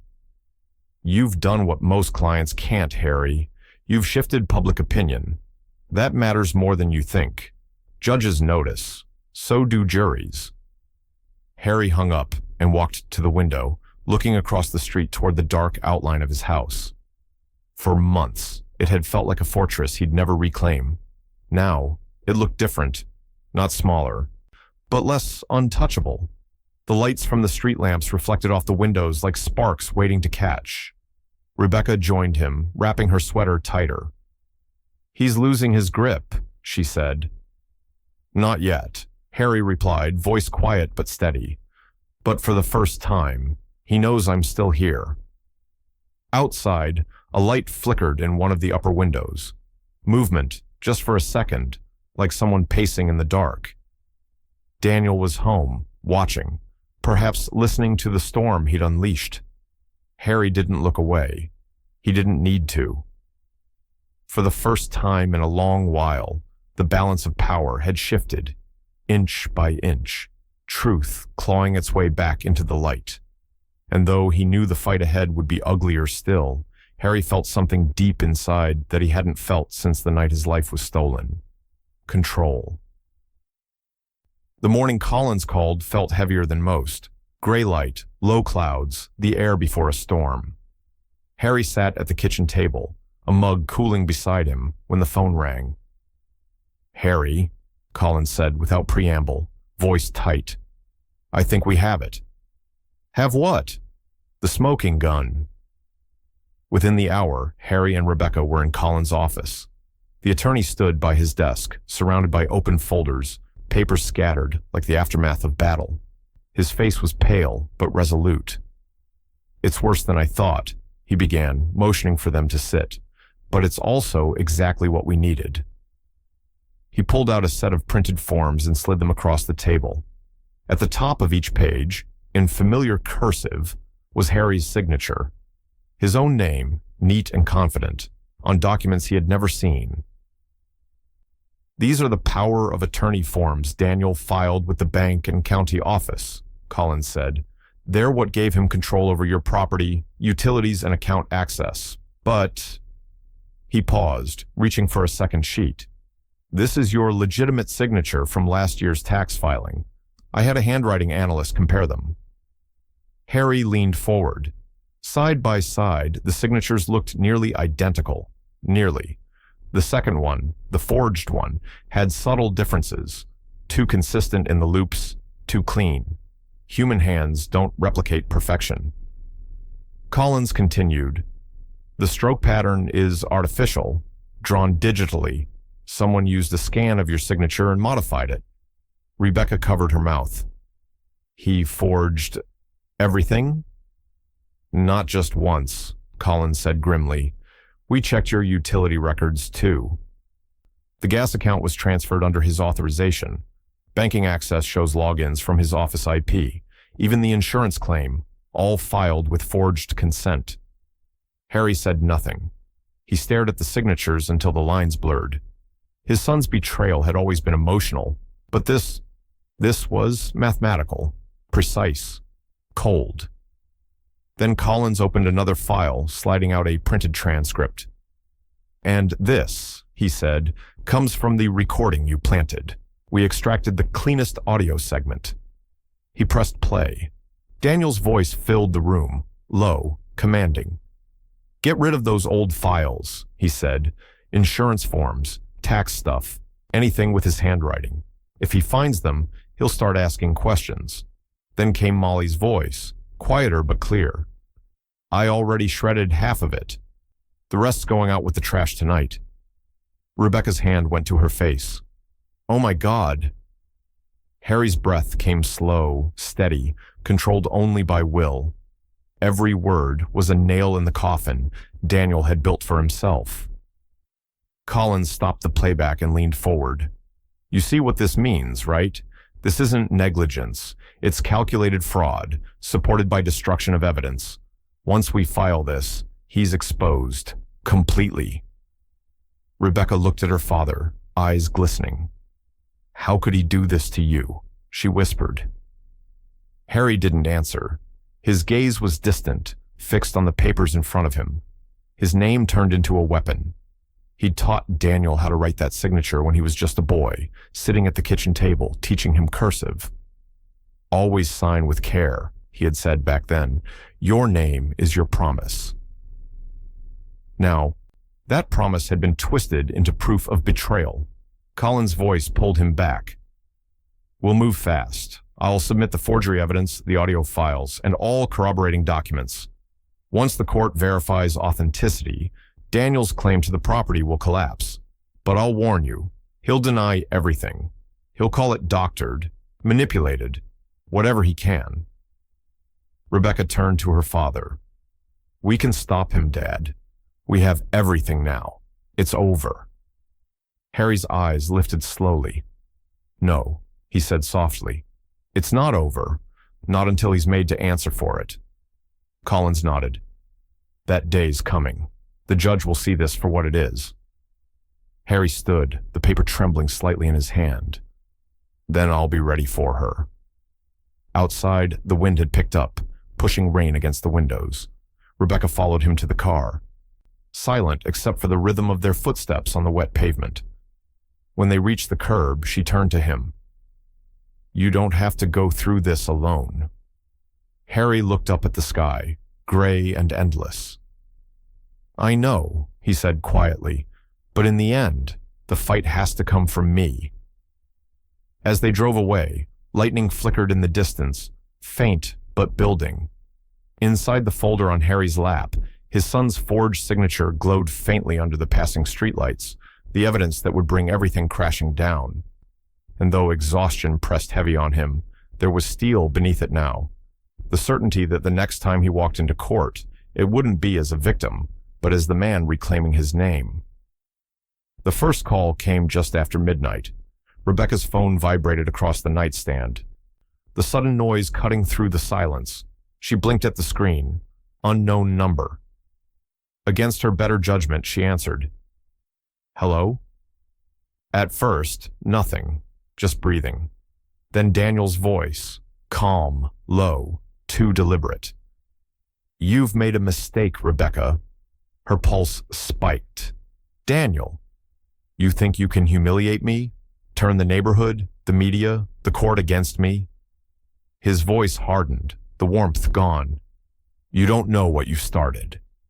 Don't call me again, she said, trying to sound steady, but he just chuckled softly. You'll regret this. The line went dead. She sat frozen for several seconds, staring at the black screen until her reflection stared back, pale, trembling, but unbroken. Then she called her father. Harry arrived within 15 minutes, still in his jacket from the evening's walk. He called you? Rebecca nodded, voice cracking. He said, I'll regret this.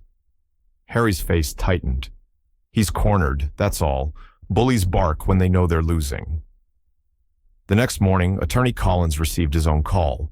A voicemail, short and venomous. Pull the filings, Daniel's voice hissed. You think you're untouchable, but I know where you live. Drop this before it ruins you. Collins didn't flinch easily, but the message lingered like static in the air. Within hours, he had it transcribed and filed a complaint with the local precinct. Detective Ortiz was on the line by noon. "Stay calm," Ortiz said, his voice measured. "This qualifies as harassment. I'll set up a trace and have patrols pass by your homes for the next week." Harry listened from across the desk, his hands clasped tightly. "He's unraveling," he said. Ortiz nodded. "That's what makes him dangerous. People like that. They don't think straight when control slips away." Back at Daniel's house, tension was brewing too. Molly stood near the window, watching as Daniel paced across the living room, phone still in hand. "You scared them," she said quietly. "That's the point," he snapped. She shook her head.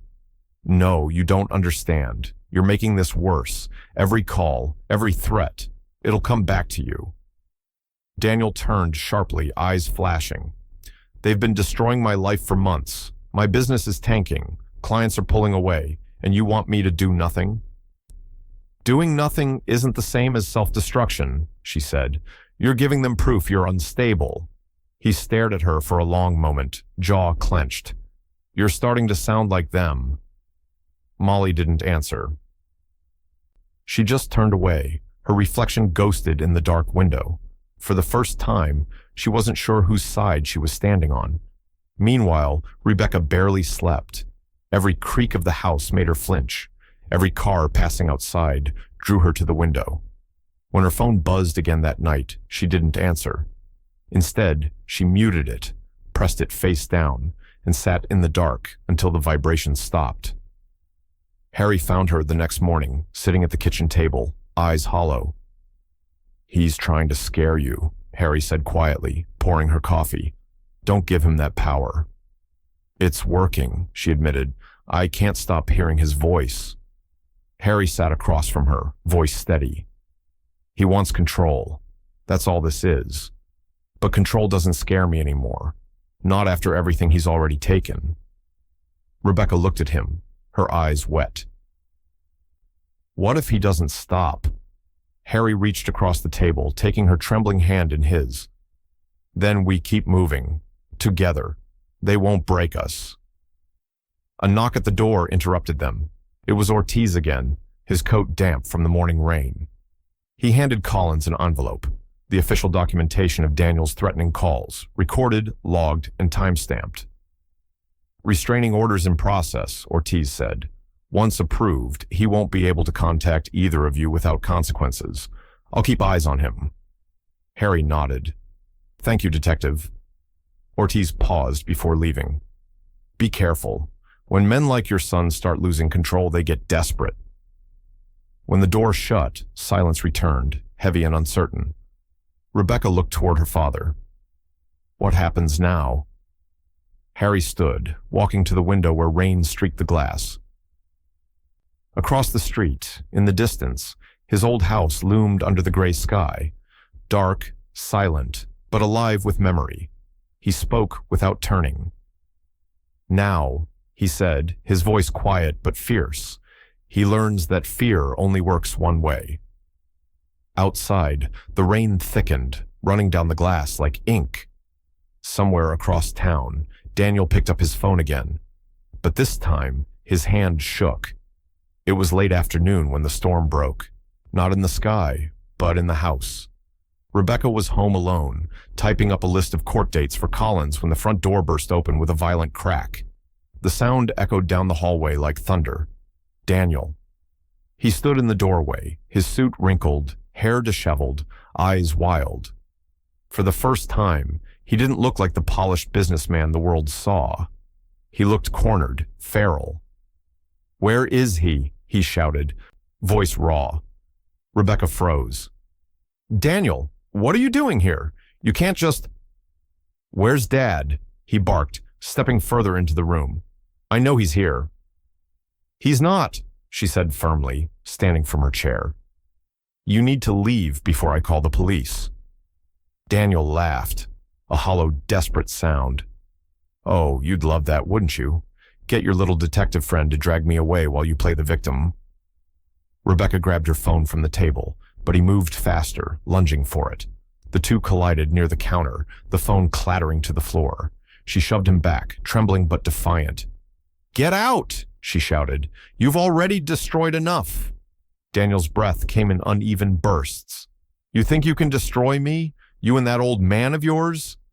His voice cracked, rage boiling into hysteria. "You don't get it, do you?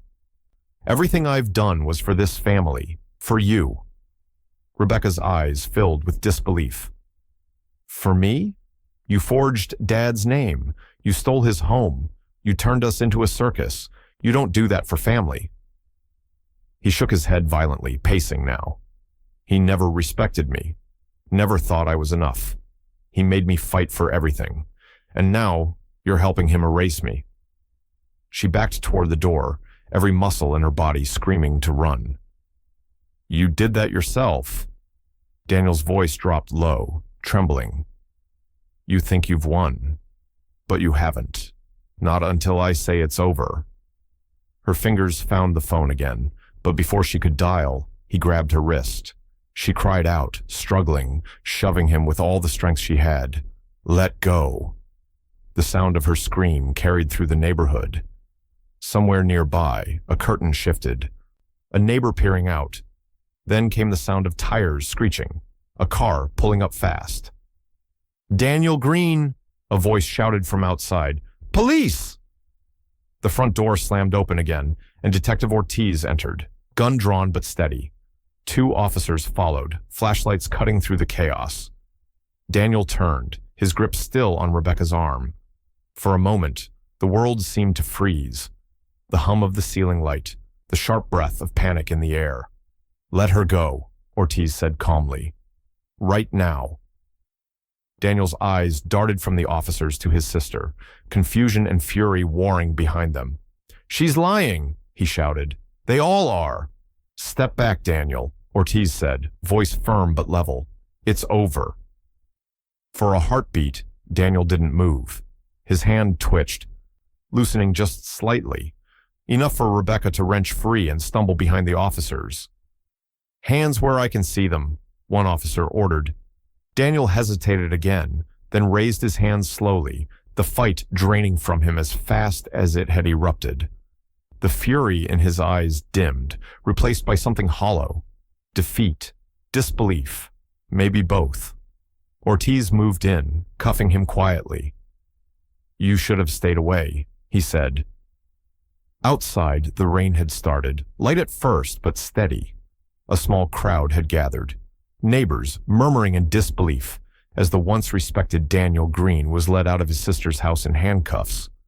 The flash of police lights painted the street in red and blue. At the edge of the crowd, Molly appeared. She didn't say a word, didn't move to stop them. She just stood there, eyes wide, watching as the man she'd defended was placed in the back of the squad car. When the door shut, she looked up at Ortiz helplessly. "What happens now?" Ortiz's expression was unreadable. "Now," he said, "we let the truth do what it does best." Rebecca stood on the porch, shaking, her breath uneven. Ortiz stepped over to her. "You okay?" She nodded faintly, voice hoarse. "I think so." He looked her over carefully. "We'll keep him overnight. Restraining orders officially active. You won't have to see him again until court." Rebecca turned toward the window, where the flashing lights reflected off the glass. "He's not going to stop, is he?" Ortiz hesitated. "Not easily." He walked away to finish the paperwork, leaving Rebecca alone in the doorway, staring out at the storm. Across town, at that same moment, Harry's phone rang, Ortiz's number. Harry listened in silence, his face hardening with every word. When the call ended, he set the phone down gently. Rebecca was safe. Daniel was in custody, for now. But Harry knew this wasn't the end. He stood slowly, his reflection in the darkened window staring back at him, tired, lined, but unbroken. "All right," he whispered to the empty room. "If this is how it ends, then let's end it." Outside, thunder rolled low across the sky, signaling that the final fight was coming. The courthouse was packed that morning, a sea of murmuring neighbors, journalists with notepads, and the curious who had followed every headline since the story broke. The case of Green versus Green had become a local spectacle, a family tragedy turned public theater. Harry stood near the entrance, his suit pressed, his expression calm, but his hands trembling faintly at his sides. He'd spent the morning rehearsing steady breaths more than testimony. Rebecca stood beside him, clutching a folder to her chest, eyes darting between the courtroom doors and her father's face. "You don't have to do this," she whispered. "Yes, I do," Harry said quietly. "He took my home. I won't let him take my truth, too." Inside, the air was cool, sterile, and charged with tension. The wooden benches creaked under the weight of anticipation. At the defense table, Daniel sat perfectly still, immaculately dressed in a dark, luxury suit, the picture of composure. He smirked when Harry entered, that same condescending smirk Harry had seen since Daniel was a boy caught lying. Attorney Collins leaned close as they took their seats. "Remember," he murmured, "let the facts speak. The evidence is our anchor." The bailiff's voice cut through the low murmur. "All rise." Judge Whitaker entered, stern, deliberate, every movement a reminder of authority. As she sat, the courtroom settled into silence. "This court is now in session. Case number 24, C-1912, Green versus Green." Collins began with quiet precision. "Your Honor, we will show that the defendant, Mr. Daniel Green, knowingly forged his father's signature on multiple documents, including a power of attorney form, in order to seize control of his father's assets and residence. We have audio evidence, witness testimony, and forensic verification to prove it." Daniel's attorney rose smoothly. "My client denies all allegations. We maintain that this is a tragic misunderstanding, fueled by family tension and manipulation by third parties." The judge nodded, face unreadable. "Proceed." The first hours were a slow burn. Procedural motions, document confirmations, the sterile rhythm of legal language. But the energy shifted when Collins brought out the key evidence, the hidden audio recording. "Your Honor," Collins said, holding the small device, "this was placed legally under counsel's supervision in a residence belonging to my client. It contains direct admissions by the defendant and his wife of document destruction and fraudulent activity." Daniel's lawyer immediately stood. "Objection. Invasion of privacy. That recording was obtained without consent and should be suppressed." Judge Whitaker raised a hand. "I'll hear it first." The courtroom held its breath as Collins pressed play. The speakers crackled to life. Daniel's unmistakable voice filled the space. "Move that into the garage, and anything in the upstairs bedroom, trash it. He's never coming back." Then Molly's voice followed, faint but clear. "Are you sure we should be doing this? He'll notice the missing files." "Not if you delete them," Daniel replied. The audio ended in silence thick enough to feel physical. Daniel's jaw tightened, his knuckles white around the table edge. "Your Honor," Collins said quietly, "those are the defendant's own words." Judge Whitaker exhaled slowly. "Objection overruled. The recording stands." Rebecca's testimony followed. She sat nervously in the witness chair, hands gripping the edge of the stand. Collins guided her gently. "Miss Green, you personally witnessed activity at your father's property after he was forced out, correct?" "Yes," she said, her voice wavering. "I saw trucks, workers taking furniture. I heard my brother give orders." "Did your father authorize any of this?" Tears welled in her eyes. "No. He begged him to stop." Daniel's attorney rose for cross-examination. "Miss Green," he said smoothly, "you and your brother have a complicated history, don't you? You've never liked his success." Rebecca stared at him, trembling. "I don't care about his success. I care about what's right."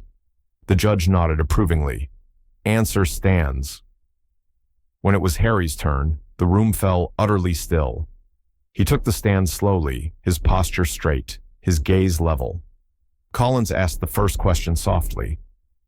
"Mr. Green, can you tell the court how you discovered your home had been taken from you?" Harry's voice was calm, almost quiet, but every word carried weight. My neighbor called one night, said there were lights on in my house. When I went there, my son told me I wasn't allowed inside, said it was for maintenance. But I knew he'd already taken everything. He paused, eyes flicking briefly toward Daniel. He didn't just take walls and furniture. He took years of memories, his mother's things, her pictures, her letters. He erased her. And when I asked him why, he looked me in the eye and said, "You're a ghost now, Dad." A ripple of emotion moved through the courtroom, a sound like one collective breath being held. Collins stepped closer. "Why are you here today?" Harry's gaze steadied. "Because I won't be buried alive by lies." The judge's expression softened, just slightly. "Thank you, Mr. Green." As he stepped down from the stand, Harry caught Daniel's eye again. This time, there was no smirk, only something colder, fear disguised as fury. When the session adjourned for the day, the air outside felt different. The crowd buzzed with whispers, news cameras flashing. Rebecca walked beside her father, eyes red but shining. "You were incredible," she said softly. Harry gave a faint smile. "I just told the truth." Across the courthouse steps, Daniel stood flanked by his lawyers, barking orders, face tight with panic. Molly lingered behind him, avoiding his gaze. The cracks were visible now, hairline fractures in the illusion of control. Harry looked back one last time before getting into Collins's car. The fight wasn't over, not yet, but for the first time, the world had heard the truth in his own voice, and Daniel couldn't silence that. As the courthouse doors closed behind them, thunder rumbled in the distance, the sound of judgment drawing near. The courtroom felt like it was holding its breath. The second day of trial had drawn an even larger crowd, reporters, neighbors, courthouse regulars who'd started treating the Green family feud like live theater. The air was heavy, electric, as Molly Green took the witness stand. She was dressed neatly, but there were cracks in the polish. Her hands shook when she adjusted the microphone. Her eyes darted toward Daniel, who sat stiffly at the defense table, jaw tight, a silent command in his glare. Attorney Collins rose slowly, papers in hand. "Mrs. Green," he began, his voice calm but firm. "I understand this isn't easy, but we need to clarify your role in what happened at your father-in-law's home." Molly swallowed hard. "I already told you," she said, voice wavering. "I was following my husband's instructions. I didn't know anything illegal was happening." Collins nodded. "Of course. And yet, on this recording, we hear you say, and I quote, 'I already shredded half of it, the rest going out with the trash tonight.'" A murmur rippled through the courtroom. Molly's eyes closed, her breath catching. I didn't mean..." Collins didn't press. He simply turned toward the jury, letting the silence hang. That line was spoken the same night several key documents went missing, documents that directly affected property ownership. Daniel's lawyer jumped up. "Objection. Counsel is implying intent without proof." "Overruled," the judge said sharply. "The jury will interpret the evidence as presented." Molly shifted in her seat, visibly unraveling. Collins stepped closer, his tone softening, almost kind. "Mrs. Green, did you believe your husband was acting lawfully when he told you to dispose of those papers?" Her lips trembled. "He said it was just cleaning up old files." "And did you question him?" She hesitated, then quietly, "Not at first." Collins paced slowly, giving her space. "When did you realize what was really happening?" Molly's eyes filled. "When people started talking. When Rebecca came to the house and I saw how scared she was. I wanted to believe Daniel knew what he was doing, but..." Daniel slammed his fist on the table. "Don't do this, Molly." The outburst cracked through the courtroom like a gunshot. The judge's gavel came down hard.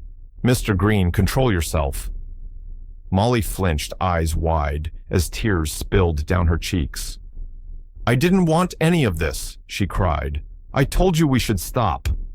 Daniel's face reddened. You think you can fix this by turning on me? He was half standing now, voice shaking. They're using you. You think they care about you? You're nothing to them once they're done.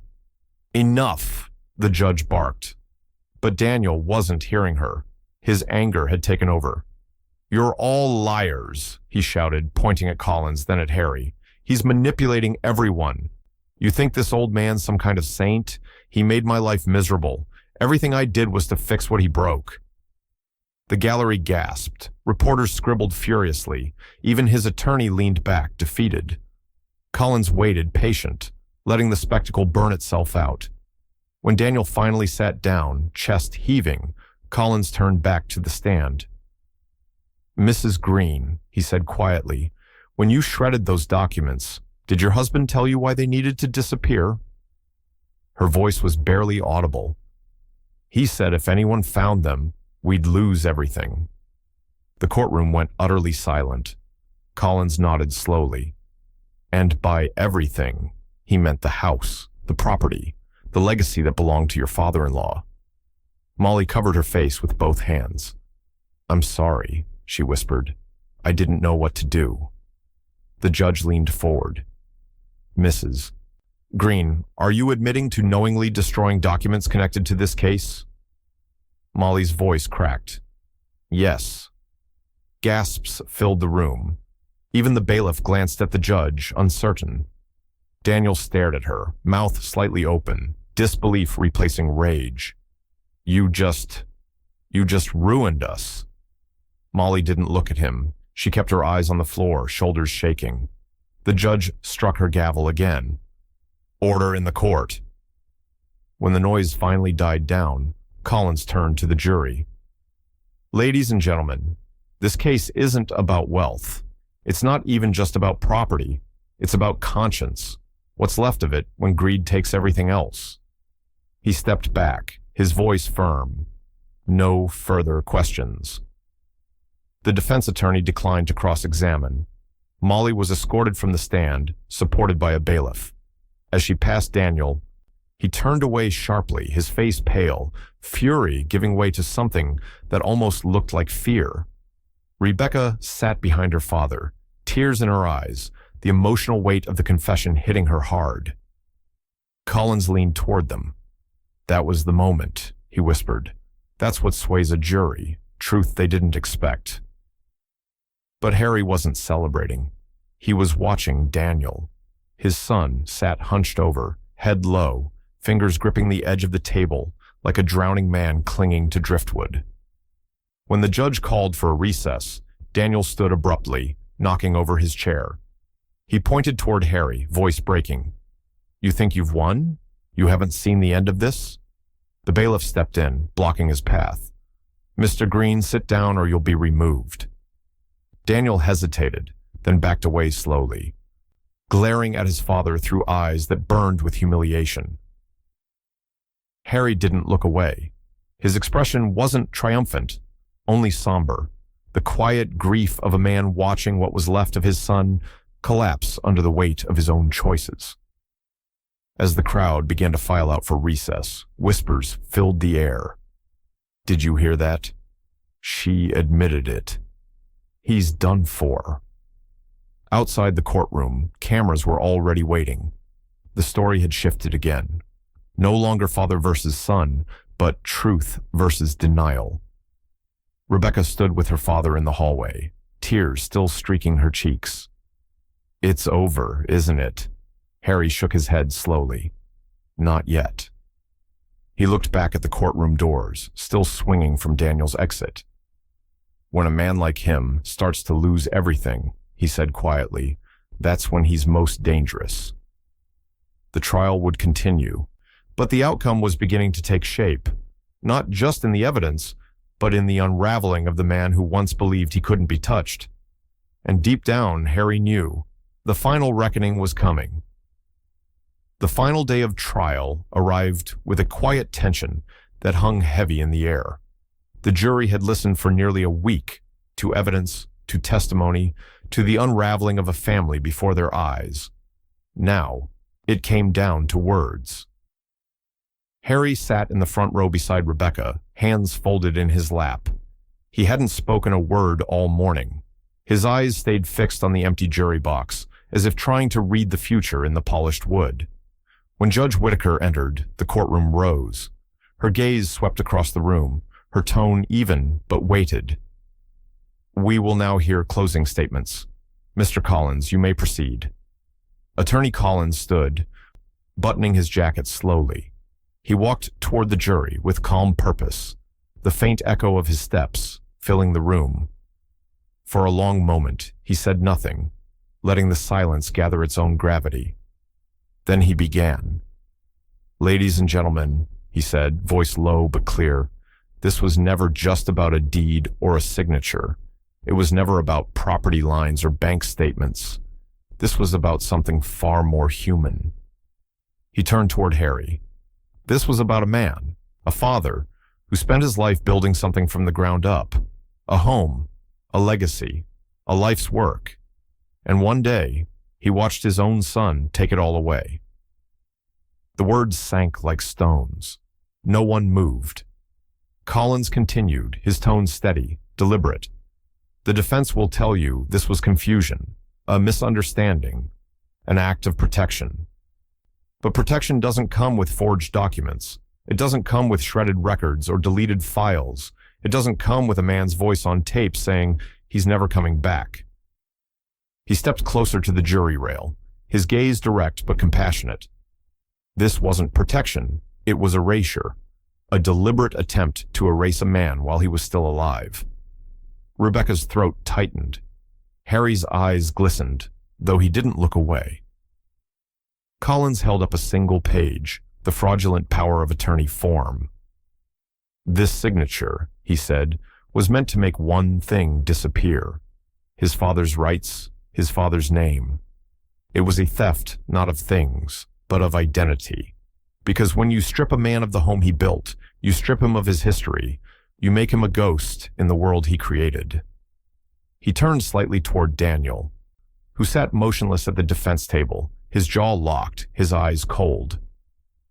Mr. Daniel Green believed his father's age made him weak, but you've seen the truth in this courtroom. Age didn't weaken Harold Green. It strengthened him. It gave him the courage to face the one person he never thought he'd have to fight, his own blood. Collins let the words settle, his voice softening to a near whisper. This was not a fight for a house. This was erasing a life. And today, you have the power to restore it. He stepped back slowly, nodding once toward the jury. "We trust you'll do what justice demands." The room stayed silent for several seconds after he sat down, the kind of silence that feels alive, filled with thought and emotion and judgment. Then Daniel's attorney rose, buttoning his cuffs like a man preparing for a duel. His tone was smooth, rehearsed, but lacked the conviction of a week earlier. "What we have here," he began, "is not malice, it's misunderstanding. A son trying to manage his father's declining state. Documents misplaced, wires crossed, emotions inflamed, and an opportunistic legal team turning a family dispute into a fraud case." He gestured toward Harry. "Ask yourselves, does this man look manipulated by malice or by confusion? Families are messy. Mistakes happen. That doesn't make them crimes." Rebecca's fists clenched. Her father didn't move.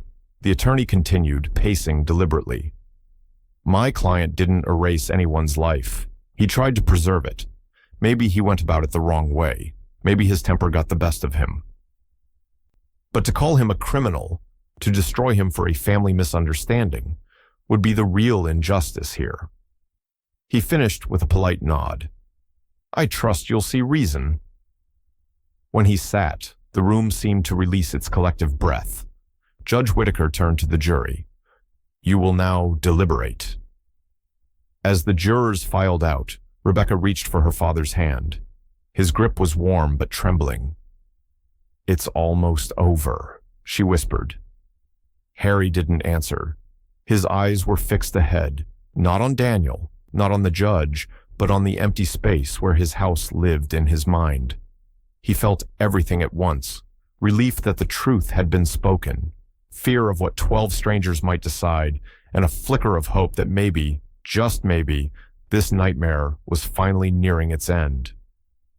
Across the room, Daniel glared at him, his mouth tight, his face a mixture of defiance and exhaustion. For the first time, Harry saw something behind the anger, something that almost looked like panic. The bailiff's voice broke the quiet. "Court will reconvene when the jury returns." As the gavel struck, the sound reverberated through the air like a heartbeat. Verdict imminent. The courthouse smelled faintly of rain and old paper that morning. The sky outside was low and gray, the kind of day where everything felt suspended, waiting to fall.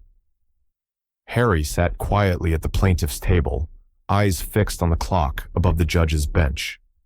Its second hand ticked with steady precision, each sound a reminder that everything he'd fought for, every sleepless night, every humiliation, was about to be decided by 12 strangers. Rebecca sat beside him, holding his hand. She could feel the faint tremor in his fingers. "It's going to be okay," she whispered, though her voice carried more hope than certainty. Attorney Collins stood by the window, watching the hallway beyond the glass, where the jury waited to be called back in. His face was unreadable, but his tone was calm when he turned. "They've been out for 6 hours. That's a good sign. It means they're thinking carefully." Harry nodded, barely hearing him. His focus drifted across the room to the defense table. Daniel sat rigid, pale, his eyes fixed forward. He looked smaller somehow, less like the confident businessman who had once taken everything from him, and more like a man waiting for a sentence he couldn't control. Molly sat 2 seats behind him, avoiding his gaze entirely. Her hands were clasped in her lap, knuckles white, her expression that of someone waiting for a storm she'd helped summon but could no longer stop. When the bailiff's voice finally rang out, "All rise for the jury," the room shifted. The low hum of whispers died instantly. Every breath seemed to hang in the air. The 12 jurors filed in, solemn and composed, their expressions unreadable. Judge Whittaker entered moments later, her presence commanding. "Be seated." The foreman stood, a folded paper trembling faintly in his hands. Judge Whittaker nodded. "Has the jury reached a verdict?" "We have, Your Honor." Harry's breath caught. He could hear his own heartbeat, loud and uneven. The foreman cleared his throat. "In the matter of Green versus Green, regarding property ownership and alleged fraud," he looked down, reading slowly, "we find in favor of the plaintiff, Mr. Harold Green." For a moment, no one moved. The words seemed to hang there, too heavy to fall. Then Rebecca gasped, covering her mouth, tears spilling before she could stop them.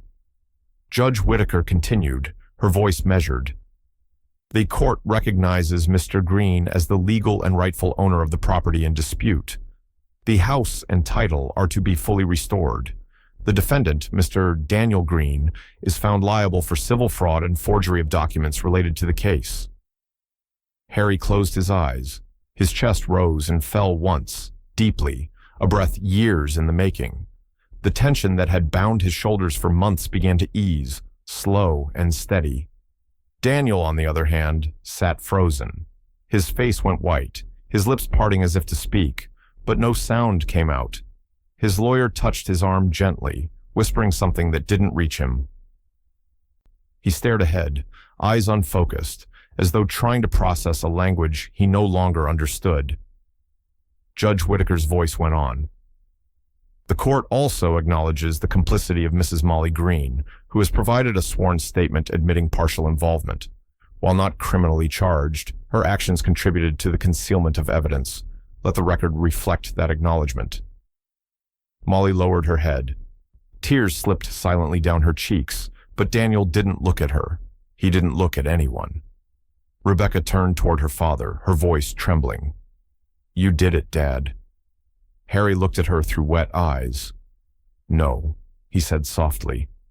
"We did."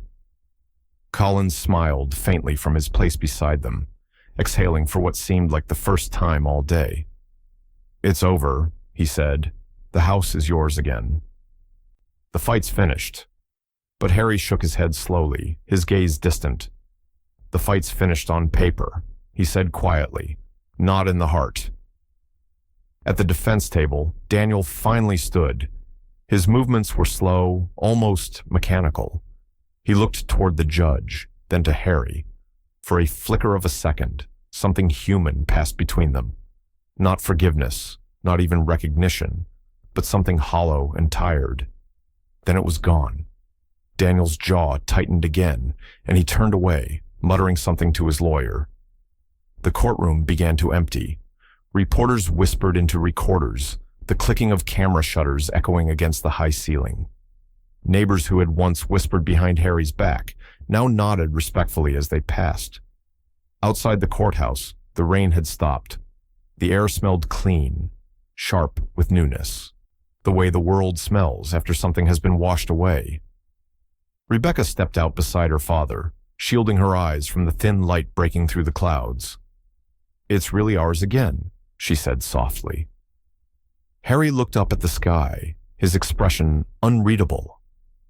"It was never about ownership," he said. "It was about truth." She smiled through her tears, wrapping her arms around him. You got both."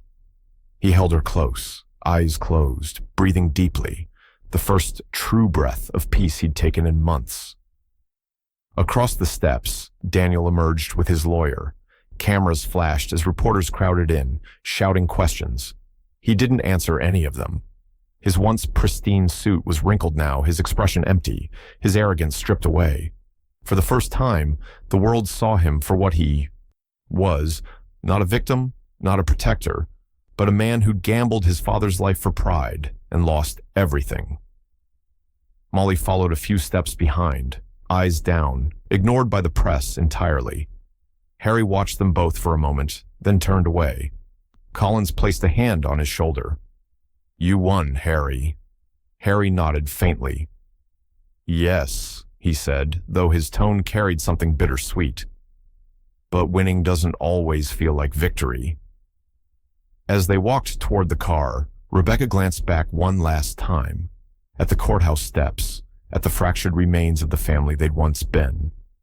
The sun broke through the clouds then, faint but real, lighting her father's face as he stood tall against the wind. For the first time, Harry felt the weight of the past begin to lift. And just ahead of him, the quiet promise of peace, finally within reach. The story was everywhere by morning. Every local news outlet, every community Facebook page, every diner conversation within 50 miles of Willow Creek carried the same headline: "Father wins home, back after son's fraudulent takeover." Harry saw it first on the television in the small cafe where he and Rebecca had stopped for breakfast. The anchor's voice was calm, but the words carried weight. After months of legal battle, 72-year-old Harold Green has reclaimed ownership of his family home, following a jury verdict that found his son, Daniel Green, guilty of document forgery and civil fraud. The case has sparked widespread discussion about family trust, elder abuse, and the boundaries of loyalty. As the footage rolled, clips of the courthouse steps, flashes of cameras, and a shot of Harry exiting with Collins and Rebecca, the cafe grew silent. Even strangers seemed to listen. The waitress, a young woman with a notepad in hand, stopped beside his table. "Mr. Green," she said shyly, "I just wanted to say, good for you. You stood up for yourself. Not a lot of people could have done that." Harry smiled faintly, the kind that didn't quite reach his eyes. "Thank you," he said softly. "It wasn't easy." Outside, the autumn wind carried a crisp bite. Rebecca scrolled through her phone, her inbox overflowing with messages. "Tell your dad I'm proud of him. He's an inspiration. We misjudged everything." Even the neighbors who'd once whispered behind their backs were now reaching out. Some sent handwritten notes. Others stopped her in the grocery store or outside the church, offering apologies wrapped in awkward smiles. "I'm so sorry, Rebecca," one woman said, her voice low with guilt. "We didn't know what to believe back then." Rebecca nodded politely, though her eyes carried the exhaustion of someone who'd lived every headline. "It's all right," she said. "We didn't need belief, just truth." Molly, meanwhile, had vanished from public life. Her social media accounts disappeared overnight. Her name was whispered only in fragments. She's staying with her sister now. Won't show her face around town. Daniel's fall was steeper. His business shuttered within a week, clients pulling out one by one. His name was struck from the local Chamber of Commerce listings. Word spread that the neighborhood association had formally barred him from re-entering Willow Creek. His face, once smiling and confident on real estate billboards, was scraped off, replaced by another name. Harry didn't gloat. He didn't have the energy for it. When he finally returned to his real home, it was late afternoon, sunlight filtering through the same windows he had installed with his own hands decades ago. The house was quiet, untouched since the court order had restored it. He stepped through the front door slowly, like someone walking into a memory. Dust hung in the air, catching the light. The faint smell of old wood, paint, and time lingered. Rebecca followed behind him, her eyes scanning the space. "It feels smaller somehow," she said softly. Harry nodded. "No," he said after a moment. "It feels honest again." He walked through each room, the kitchen where his wife had once baked pies on Sundays, the hallway lined with faded wallpaper, the study where his son had done his homework as a boy. Some of the furniture was gone, boxes half filled, pictures missing. But the bones were still there.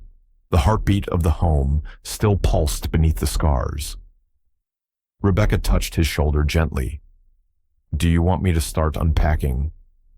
"Not yet," he said. "I just need to listen." They stood in silence together, hearing the echoes of what once was, laughter, arguments, the clinking of dinner plates. The memories didn't hurt this time. They just existed. As the sun dipped behind the trees, golden light poured through the front window, bathing the room in warmth. Rebecca broke the quiet. "You did it, Dad. You really did." Harry smiled faintly, looking toward the window where the light hit the family photo still hanging there, his late wife's smile frozen in time. "No," he said softly. "We did." For the first time in months, he sat down in his old armchair, the one Daniel had once ordered removed. Its fabric was worn, threadbare, but it fit him perfectly, like the house itself. He closed his eyes, exhaling a long, heavy breath that seemed to empty years of pain. Relief mingled with something heavier. Not quite sorrow, not quite joy, just truth. Outside, wind rustled through the maple trees, scattering the last of the autumn leaves across the lawn. Harry opened his eyes and watched the light fade, the weight of victory and loss blending into something fragile and human. It was over, at least on paper, but in his heart, he knew that some wounds don't heal with verdicts. They simply learned to live alongside the quiet. And in that quiet, he began, slowly, deliberately, to reclaim not just his house, but himself. The house was quiet again. No reporters, no lawyers, no footsteps that didn't belong. Just silence. The kind of silence that carried memory. Harry stood in the doorway of his living room, sunlight cutting through the blinds, catching the faint swirl of dust that danced in the air. His hand brushed the wall, fingertips tracing the texture of old paint. It felt both familiar and foreign, like returning to a place that remembered you even when you'd been gone too long. Room by room, he walked slowly, deliberately. The kitchen still smelled faintly of coffee and lemon polish, though the counters were bare. The dining table, once crowded with family and laughter, stood alone now, a reminder of how quickly warmth could turn to distance. He opened the old wooden cabinet by the window. Inside, carefully wrapped in newspaper, were photographs, family portraits, vacation snapshots, a framed picture of his wife, Ellen, taken on their 30th anniversary. Her smile, as radiant as ever, seemed to meet his eyes. He held the frame for a long time, thumb brushing over the glass. "We made it back, Ellen," he whispered. "Took longer than I thought, but we made it." From the next room, he heard Rebecca's voice. "Dad, the movers just dropped off another box. I think it's the books from your study." He turned toward her, and for the first time in a long while, the exhaustion in his face softened. "Leave them there for now. Let's start with the living room." Together they worked quietly. Rebecca dusted off the mantel while Harry sorted through a stack of framed photographs. Each one carried a lifetime. The kids on their first day of school, Christmas mornings, Ellen planting roses in the backyard. Every memory felt heavier now, as if infused with both pain and gratitude. The house was no longer just walls and floors. It was a living thing, a keeper of time. By afternoon, the doorbell rang. Harry wiped his hands on a rag and opened the door to find Mrs. Lawson standing there, a small bouquet of daisies in her hands. "I thought you could use some color," she said with a soft smile. "It's good to see you back where you belong." Harry accepted the flowers with a nod, emotion catching in his throat. "Thank you, Margaret, for everything. You started this, you know." She laughed lightly. "Oh, I just made a phone call. You did the rest." Soon after, more neighbors stopped by. Mr. Wu with a jar of homemade preserves, the Jenkins kids with a "Welcome Home" card scrawled in crayon.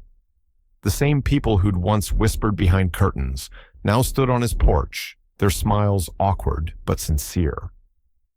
As the sun dipped lower, Rebecca arranged the flowers in a vase and placed them by the window. The golden light caught their petals, filling the room with warmth.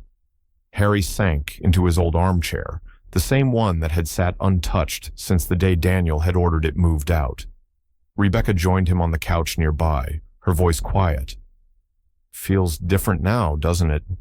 He nodded. "It feels alive again." They sat together, listening to the faint ticking of the clock and the wind outside. The house creaked softly, like it was breathing again after holding its breath for too long. Later that evening, Harry drove to the small cemetery on the edge of town. The sun had nearly set, the sky washed in hues of orange and violet.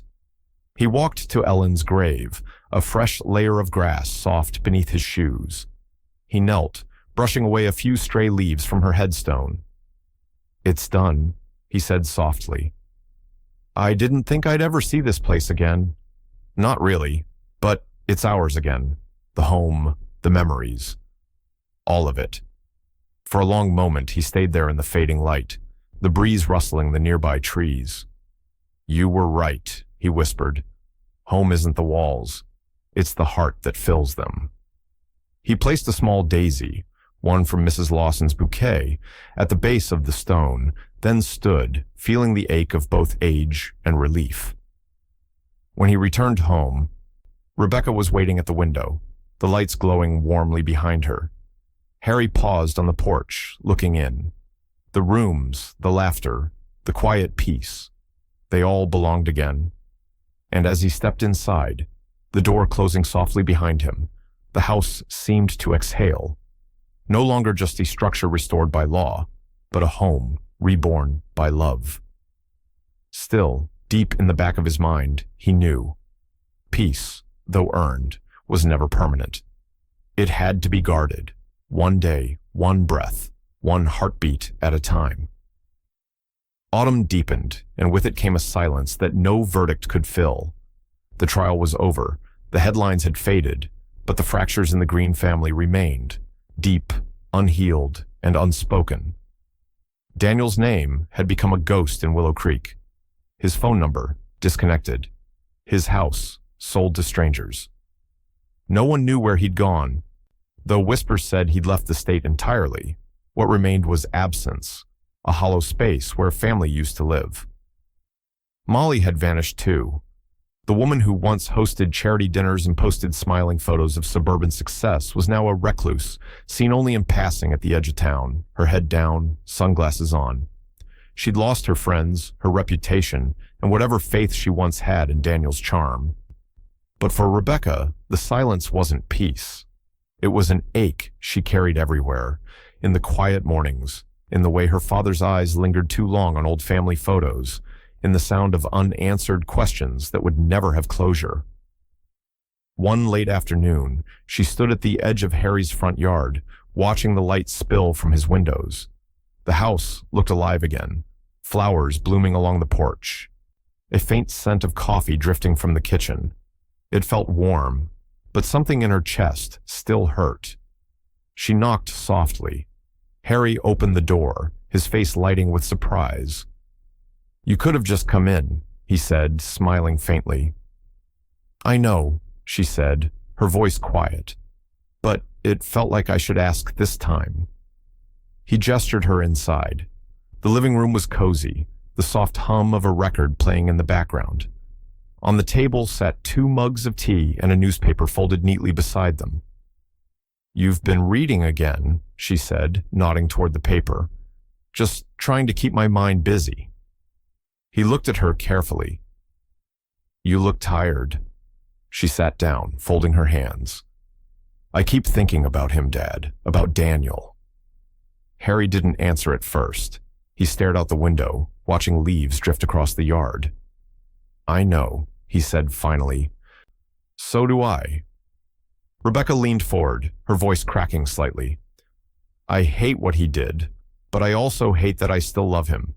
Does that make me weak?" Harry shook his head slowly. "No, it makes you human." She looked up, her eyes wet. "Do you ever think about forgiving him?" He hesitated, the question landing heavier than he expected.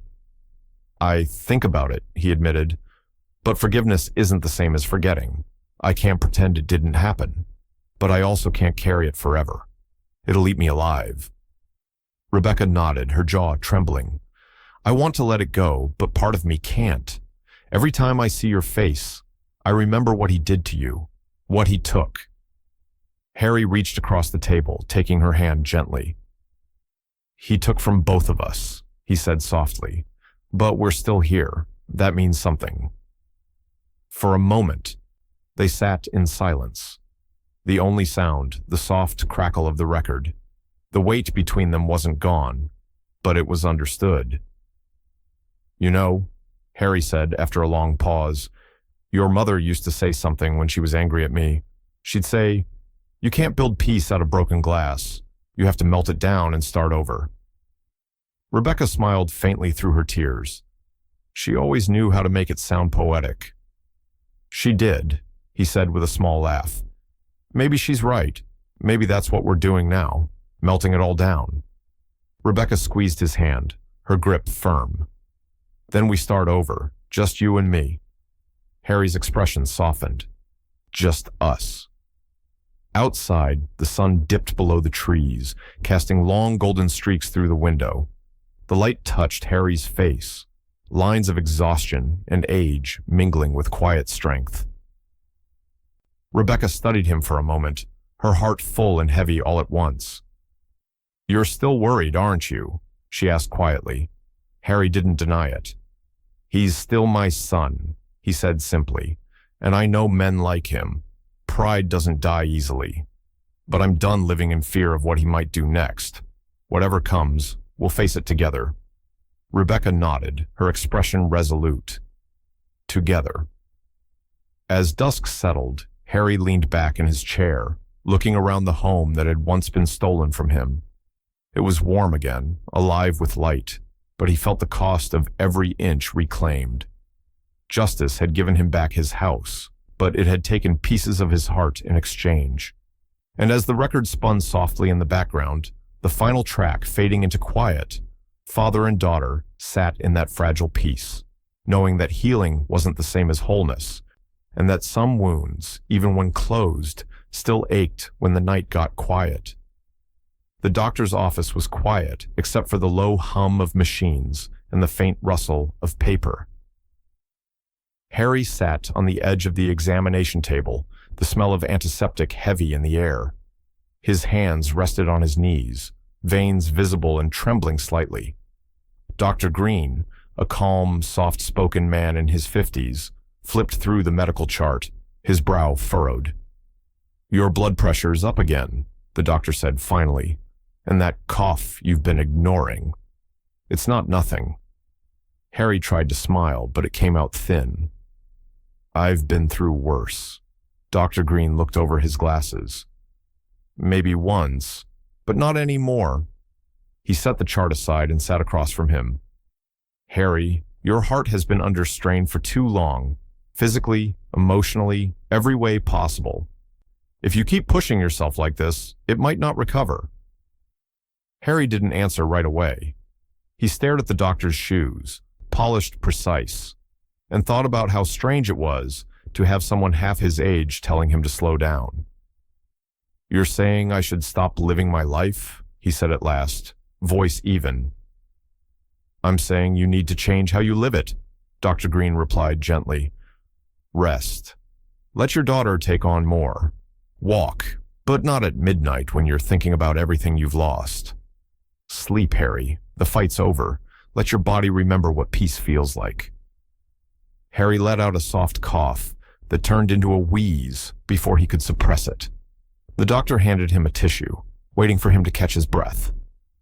"Stress," Dr. Green said quietly. "It's still eating at you, and if you don't stop, it's going to win."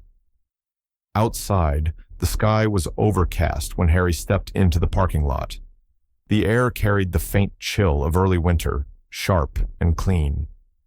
He walked slowly to his car, his legs heavier than they used to be. Rebecca was waiting at home, pacing by the window. When he came in, she rushed forward. "You've been gone for hours," she said. "What did he say?" Harry hung his jacket on the hook, avoiding her eyes. "Same thing they always say. Eat better, rest more, stop worrying." Rebecca crossed her arms. "Then maybe you should actually listen." "I am listening," he said. "No, you're pretending. You're still out there fixing fences, shoveling leaves, watching over everything like it's all going to collapse again. You don't have to do that anymore." He turned, his voice firm but not angry. "Rebecca, this is my life, my house, my memories. If I stop moving, I stop living." She stepped closer, her voice breaking. "And if you keep pushing yourself, you won't live long enough to enjoy it." Her words hit harder than she meant them to. He saw the fear in her eyes, the same fear Ellen used to carry whenever he worked too hard or ignored a cough that lingered. He looked past her to the window. The light outside was fading, casting the living room in soft gold. For a moment, he could almost hear Ellen's voice again, that calm steadiness that had once anchored him. "Live with peace, Harry," she used to say when he'd come home late from work, shoulders tight from grading papers. "You don't have to win every battle. Just be here. That's enough." He closed his eyes, the memory settling deep. When he finally spoke, his tone had softened. "All right," he said quietly. "I'll slow down." Rebecca exhaled, relief and doubt mingling. "You mean it?" He smiled faintly. "I mean it." But when she turned away to put on tea, Harry's gaze lingered on the old photo of Ellen by the mantel, her eyes warm, her smile eternal. His hand went to his chest for a moment, the rhythm there strong but uneven. He whispered under his breath, almost to her, "I'll slow down, but not stop." Outside, the wind rattled the window panes, the trees bending under its weight. Inside, Harry sat quietly, his expression unreadable, the firelight flickering in his eyes, equal parts peace and defiance. The battle for his home was over, but the fight to keep his heart beating through the aftermath had only just begun. The call came on a gray evening, just as the first drops of rain began to streak down the kitchen window. Harry was sitting alone at the table, sorting through old photographs, when his phone vibrated against the wood. The number was unfamiliar, but the area code was not. He stared at it for a long moment before answering. Hello? For a heartbeat, there was silence. Then a voice, strained, almost trembling. Dad. Harry froze. He hadn't heard that word in months. Daniel, he said quietly. I just need 5 minutes, Daniel blurted. Please, just hear me out. Harry didn't reply. The rain outside intensified, tapping steadily against the glass like a clock counting down. Daniel's voice cracked. I lost everything. The house, the business, all of it's gone. People won't even look me in the eye anymore. You don't understand what it's like. Harry interrupted, calm but cutting. I understand perfectly. You took everything from me first. Daniel exhaled hard through the phone, the sound of desperation bleeding through. I made mistakes, but I did it for us, for the family. You think I wanted this? You think I liked watching everything fall apart? Harry's tone stayed level, almost detached. You liked control. You liked power. And when you couldn't have either, you burned everything down. There was a pause, heavy, suffocating. Then Daniel said quietly, I just want to talk, in person. No lawyers, no Rebecca, just you and me. Harry shook his head, though Daniel couldn't see it. There's nothing left to say. You can't just cut me off, Daniel snapped. I'm still your son. Harry's voice was soft, but each word carried the weight of finality. And I'll always be your father. But that doesn't mean I have to let you keep destroying what's left of me. A silence followed, sharp, wounded. Then Daniel's tone shifted, anger creeping back in. You think you've won? That house, that verdict, they don't mean anything. You'll die in that place alone, and all anyone will remember is that you turned your own son into an outcast. Harry's expression didn't change. You turned yourself into one. In the doorway, Rebecca appeared, drawn by the sound of raised voices. Her eyes met her father's, silently asking the question he didn't want to answer. He gave a small nod. Yes, it was Daniel. She moved closer, her arms crossed tightly. Let me talk to him, she whispered. Harry shook his head. No, this is mine to finish. On the other end of the line, Daniel's breathing quickened. You don't get it. I have nothing left. Nothing. Don't hang up on me, Dad, please. The plea carried a kind of rawness that almost cut through Harry's resolve. Almost.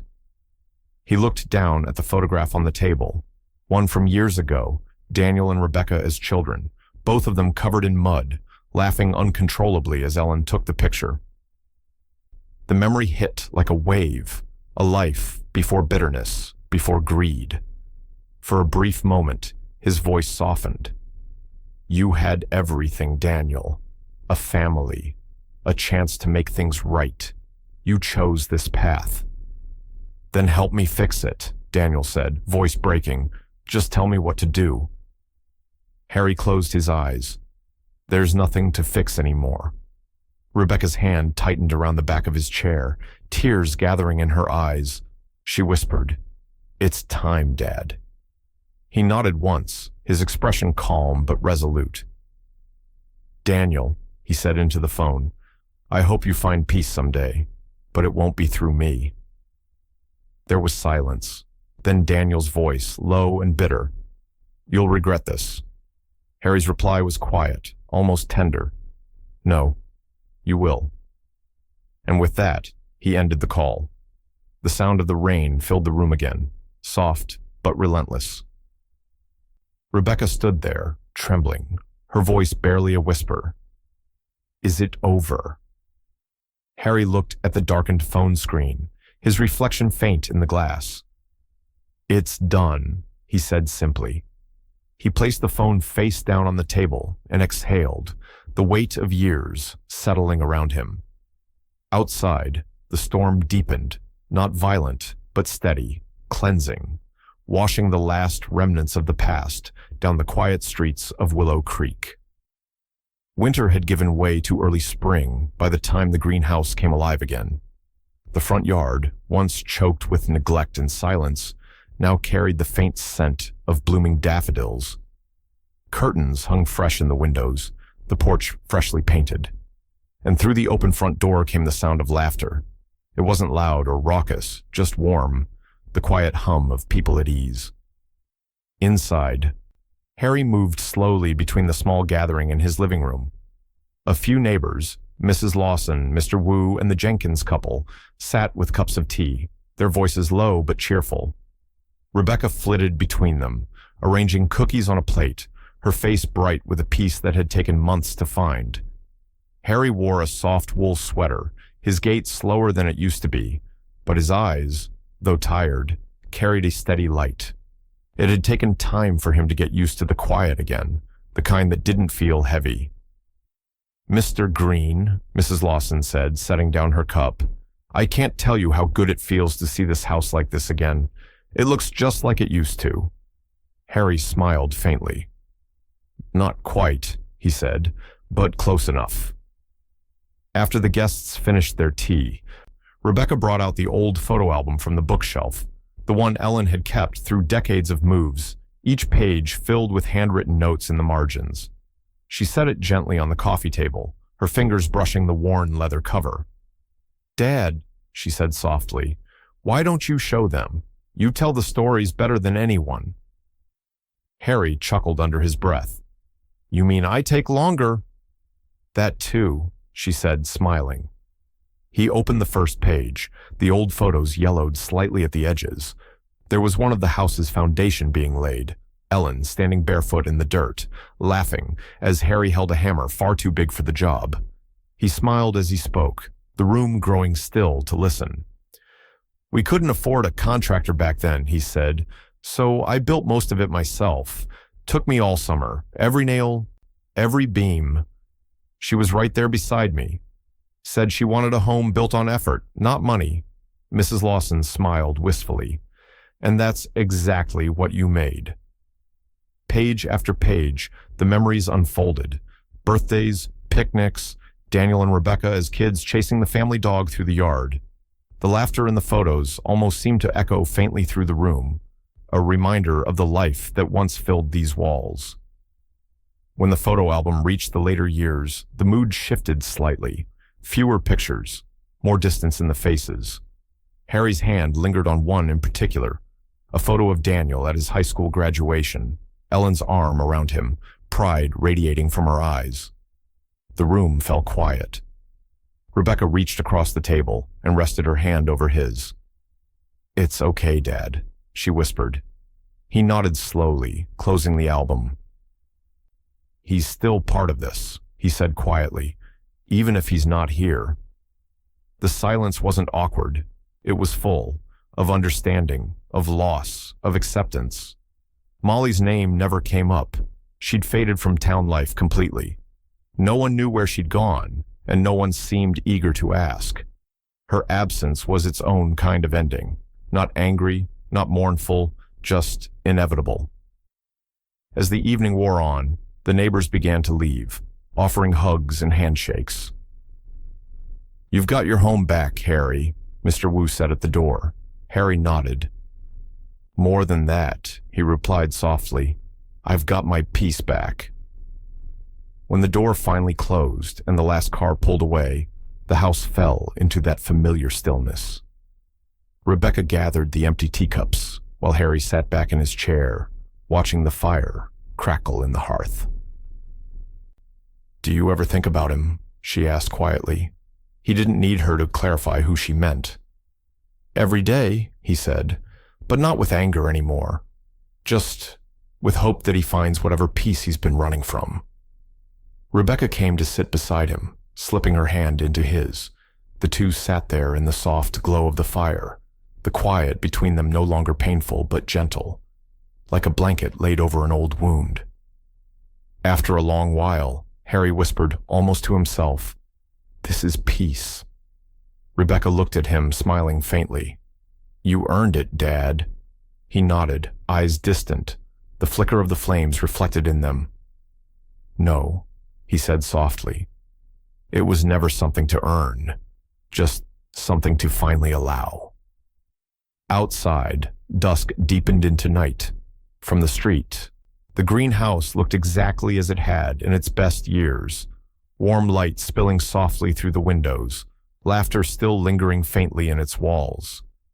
For the neighbors passing by, it was a simple image, an old man, his daughter, and the glow of a home reclaimed. But for Harry, it was everything. A quiet victory, a fragile peace, and the closing of a story that had once threatened to consume him. As the final log in the fireplace crackled and fell into embers, Harry leaned back, his eyes drifting toward the window. The lights from inside reflected in the glass, steady, golden, unbroken. For the first time in a long, long while, they looked permanent,